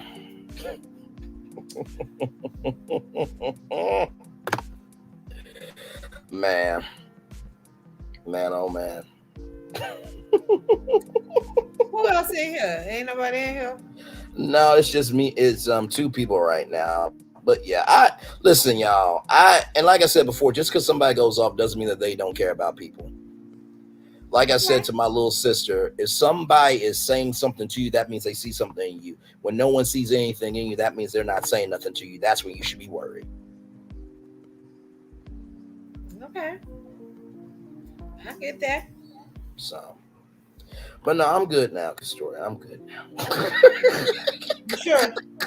I'm sure. You ain't got nothing else to say. No, I'm good. I said everything. Because baby, you went off about little Dora the Explorer wig. You know what I'm saying today. You hear me? I had to throw that in there because that wig was tied. Listen, you heard. Listen, listen. I'm just like, so this is what we're caring about. I said, listen, he going off by Wanda today. Because she shouldn't have been the topic. Not at all. I feel you on there. Listen. I'm good now. For real. I'm good. I'm just chilling now. I'm just resting now. Cause I mean, what else can I say? I said everything that needed to be said at this point. Like, you know, So what's gonna be the topic for tomorrow? You be on tomorrow too, right? Child, usually I take off on Thursdays. Okay. You know, I mean, just gotta have a mental reset day because I do 6 shows a week. But I will always say this though, even though I am off on Thursdays, doesn't mean I won't go live doesn't mean I won't go live if something comes up. If it's important enough, I'll use that Thursday and go live. True that. Because you definitely want to stay a topical channel. But I think the format of Virtual Tour Live, the energy of it and the soul of it, there's content for hours. All you got to do is click the live tab and click on one virtual tour. Low key is really like a podcast, honestly. It's a very topical podcast if you really want to break it down. Yeah, well, since you mentioned that, what's the difference between doing this and the podcast? Well, podcasting is more specialized radio. So when you hear like a sports podcast or a sex podcast or a true crime podcast, that's just basically specialized. That's just basically a specialized radio podcast. With this, it's, to me, this could, and I say this with all due respect, this is a topical podcast after I cut off the stream. But it's a live show when I do it. Say it one more time. So when I hit in stream, it becomes a topical podcast. What that mean? So a topical podcast means I'm covering all hot topics. Okay. And when I'm doing the show, it's a live show. So, and that's the cool thing about doing live is that when you're live and the engagement is there. But when you're done, it's replayable forever. Correct. You can download it. You can listen to it. You can watch it. It's on-demand content. So, you know, I like working smarter, not harder. And it's not that I don't like uploading videos like the Super Bowl one, because I really did feel that was a very culturally impactful Super Bowl. But I've come to realize, like, doing videos like that consistently, that takes real work. And shout out to everybody that does it. I don't knock you for it. But no, seriously. I mean, listen, I did 86 videos on Love and Marriage Huntsville, 15 live after shows for 101 videos. So I know how to do videos very well. I mean, some of them have gotten 2,300. Some of them got 1,000 views. So, you know, every Love and Marriage Huntsville video with all the original thumbnails, you know, they've done what they need to do. But I've come to realize my range can be contained in 6 separate videos. Okay. With this, I've done 6-8 videos in one video. So what else I was going to ask you? So are you going to still cover what is it? LMA Love of Marriage Huntsville? Yeah. Yeah. So, child. Listen, after I called somebody to see you next Tuesday, that tells you how deep I am into the show. So listen, I've been debating back and forth because this lawsuit, and I feel like maybe Friday night or Saturday night I might do another open town hall to really discuss like the media angle on Love and Marriage Huntsville. I'm still debating that, but for everybody's mental health, including Kingdom Reign and Carlos and Own and the cast, this show needs to end after season 7, respectfully. Yeah. Because now it's getting a little too real. It's getting a little too real. Where now some people they will. That's what made me. That's how I got involved. I was like, when I got into YouTube, Right. that was the first thing that popped up, and it was chaos from the beginning. And I ain't been in here but like maybe about 4 or 5 months. Right. It ain't been nothing but chaos. I'm like, oh my, that's. Yeah. And let me tell you, it's getting so real that people are bringing verbal heat to people's door, and it's getting to the point where it's going to be physical heat at the door. And I'm not talking about with a papa. I'm talking about with the body in your face, in front of your body. Okay, not you. Sport, but I'm just saying it's getting. I'm just saying it shouldn't even be that serious. It's a TV show, right? That's it. It's a TV show. That's it. I came here to be entertained, boy. Y'all be so entertained. I be like, oh my God. I don't know which live to watch. It was so much going on last night. Oh my Lord, G, man, listen, that live was fucking crazy. And listen, they say lovely Liz _TV is Tisha. And so Tisha asked me if I was gay. I'm saying allegedly Tisha asked me if I was gay. I don't know if that was it, but lovely Liz was getting on to when Tay talks so unnecessarily. And so lovely Liz. But I ain't see her ask you that. Yeah, lovely Liz _TV asked me if I was gay. And I said, thick women thighs only, bitch. Straight in all capital letters. I think that person was talking to Chef Don Don. No, they called me by name. They said, Brandon Lee, are you gay? They was messing with Chef Don Don too. They was messing with all y'all. I was like, oh my God. And guess what? After I said that answer, they didn't say shit else to me. They were like, okay, wait a minute. This brother is totally different. Let me leave him the hell alone. For my mental health is broken. Let me listen. Where is y'all going? Y'all was going in and Miss T Talk, she had her live stream going on. I'm trying to watch yours. I'm trying to watch hers. I'm trying to watch everybody. I'm like, oh my God. Let me tell you something. This is like the realest reality show I ain't never seen that's ever been seen. Like, and what did I tell y'all? What did I tell y'all for the viewers of, like I said, what did I tell y'all for the viewers of Love and Marriage Huntsville? It ended with the part 3 reunion. For the consumer, season 7 started with that podcast taping, and it's been new episodes every day on YouTube. So by the time season 7 gets to television, we'll be on season 8 on YouTube while they're on season 7 on TV. Like real talk. Because baby, it be going down in the YouTube street. Now, YouTube, Instagram, and y'all, what is X, Twitter, X, whatever. Oh my God. Now listen, I would like to say, as a part of the YouTube cast, I am a friend of, okay? I am not a main cast member. I am a friend of. I come in when it's necessary to say what needs to be said, and then I come back over here to my show, Virtual Tour Live. Okay? That's my role in this YouTube reality show. I am a friend of. And that's how I found you ever have. Popping in people panel. Look, being a friend of, doing my damn role. Okay, listen. Now, I know it can be perceived that my energy could be a main cast member, but I am not a main cast member. But some of y'all get so upset that I get the energy of a main cast member when you were never called to be a part of the cast in the first place. For some of y'all. Did I say that out loud? I am so sorry. My mouth has been on one tonight. I am so sorry. Lord help. Lord help. The ladies might think you throwing shade, man. You better hush your face. Listen. Y'all seen me go off before. I don't miss for shit. And that's why none of them has responded back to me, because they know I'm not playing at all. She gonna get you with them. What's some things that she be making? Them chitlin loaves and them grip balls.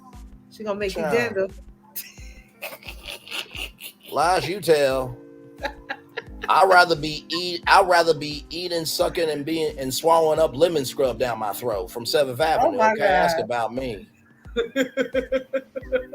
Listen, when I said that damn example of, hey, Oncon, it's your man, your friend and family member. I am so sorry. I'm back here sucking, drowning, and swallowing up lemon scrub from 7th Avenue backstage. I know that Unc is on the stage. Give me a moment.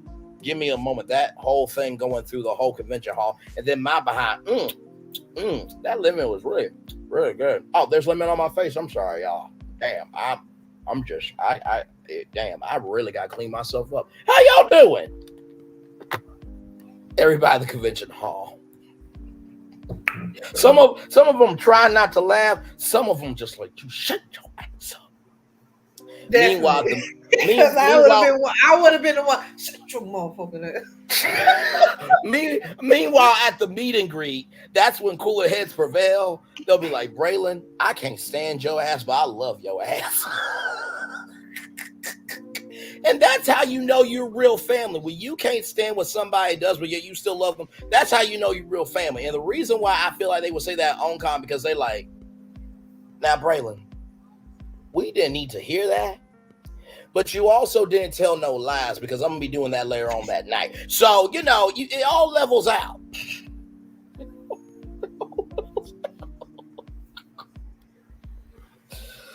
Oh, Lord help me. Lord help me. I can't. Well, Mr. Brandon, I'm finna get ready and get off. Understood, child. I think I'm gonna go ahead and do the daily motivator, get out of here, because everything that was said needed to be said. So I listen. It definitely was. Oh, listen to good story. Stay up here, because look at this. What? That's the daily motivator for today. Dedicated to the truth. I don't see the motivators before I read them. I wait for the end of the show. This is the daily motivator for today. People often say that motivation doesn't last. Well, neither does bathing. That's why we recommend it daily. Damn. Zig Ziglar. Lord help. It is time for the daily motivator for Wednesday, February 14th, 2024. Dedication to the truth. Speak up and speak the truth. Okay. Well, let's talk about it. Be honest and give others the opportunity to be honest with you. Well, not everybody deserves your time, space, and energy for that opportunity to be given. Just saying. Make no apologies for recognizing and acknowledging what's true, what is real. Your dedication to truth not only improves your own life, but is ultimately beneficial to everyone. It can be convenient in the short term to pretend that's what obviously is not really there. But all that does is create more problems down the road. The sooner you get the truth out in the open, the better. The longer you wait to deal with a painful truth, the more painful it will be. Being truthful is an act of love, of confidence, of trust, and understanding and kindness. Even when truth hurts, it helps. Speak and act and live on the side of what's real. As challenging as life certainly can be, it's always best when aligned with the truth. Ralph Marston. Ciao. Talk about that daily motivator. Dedication to the truth. Well, I guess that happened tonight, huh? No, all jokes aside, and there's a bit of truth in every joke. What I love about this daily motivator is, for one, make no apologies in recognizing and acknowledging what's true and what's real. In the words of Dr. Martin Luther King Jr., our lives begin to end when we become silent on the things that matter. And as Monique said, even though I dragged her and her dad tonight, sometimes it's not the message, it's the messenger that gets attacked. But sometimes too, some people are more upset with the message because they don't want to hear the message. Sometimes people will use the messenger and be upset at the messenger so they don't have to deal with the message. Okay. So that's the first thing. Recognize that sometimes when people are upset with the messenger, listen to the message first to see if they're deflecting or not wanting to hear the message. That's the first thing. The second thing, being truthful as an act of love, of confidence, of trust, understanding, and kindness. Because at the beginning, middle, end of the day, if no one ever corrected things, then there will be hell on earth. Hell only is created because nobody takes care of hell. Okay. It's just like when you building a house. What's the first thing you do before anything else? You lay down the foundation, because if that foundation ain't right, then the rooms in the house ain't gonna be right. So recognize that by somebody telling the truth, they are laying the foundation so you can be comfortable in your truth. Okay, that's the second thing I want y'all to know. And finally, as challenging as life certainly can be, it is always best when aligned with the truth. Now, it says here it's always best when it's aligned with the truth. That's not necessarily true for some, because when the truth is aligned with reality, if it gets to the point where they harbor hate because they can't handle themselves, then that causes destruction on everybody who doesn't deserve it. I'm going to say that one more time. As challenging as life certainly can be, is always best when aligned with the truth. That's not true for everybody, because some people can't handle the truth. But yet, ain't it amazing the people who can't handle the truth yet want to give the truth about other people? It never fails.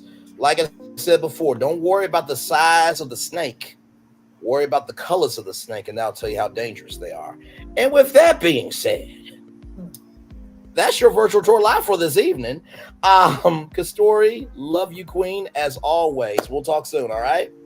All right, now, good night. Good night, Queen. Love you very much. Y'all, that is the end of our show. It's time for the best outro on YouTube. Know what you do and do what you know. Never say you weren't born special, because you were always born and blessed. And trust, you may not be where you want to be, but by the end of it, you'll be where you need to be. Do what you've been chosen to do. Why is one thing to call yourself, is another thing to be chosen. One love, much love, all love. I have spent time with you. You have spent time with me. Hopefully, I spent time together. We'll rise up to be great together. Always remember where you do radio, television, YouTube. Live your best life. Or child, you or just saying what needs to be said. Whether somebody wants to mute your volume or somebody wants to drown out your volume, make sure the replay is not just worth for you to watch it, not just worth for you to listen to it, but for you to want to experience it again. I love you. I value. I embrace you all. I'll see you real soon. Want to receive love? You got to give it on receive love. You got to give it on receive love. You got to give it wherever obstacles you have overcome, wherever successes you have achieved. On this particular day, I am extremely proud of you. But if no one else is proud of you, be proud of your damn self. And finally, y'all, don't worry about the people who can't take the truth. Worry about the people who can, will, and will understand the capacity of taking in the truth. Like I said, don't worry about the people who can't take in the truth. Worry about the people who understand, who embrace, and who give a damn about the truth. One love, much love, all love. Enjoy the fireworks for the day that was, for the day that's to come, and for the blessings are on the way for you, me, and all of us as a society, as a culture, as a people. One love, much love, all love. I feel the love. And I send it right back to you. Good night, everybody. Enjoy the fireworks. Bye. Bye.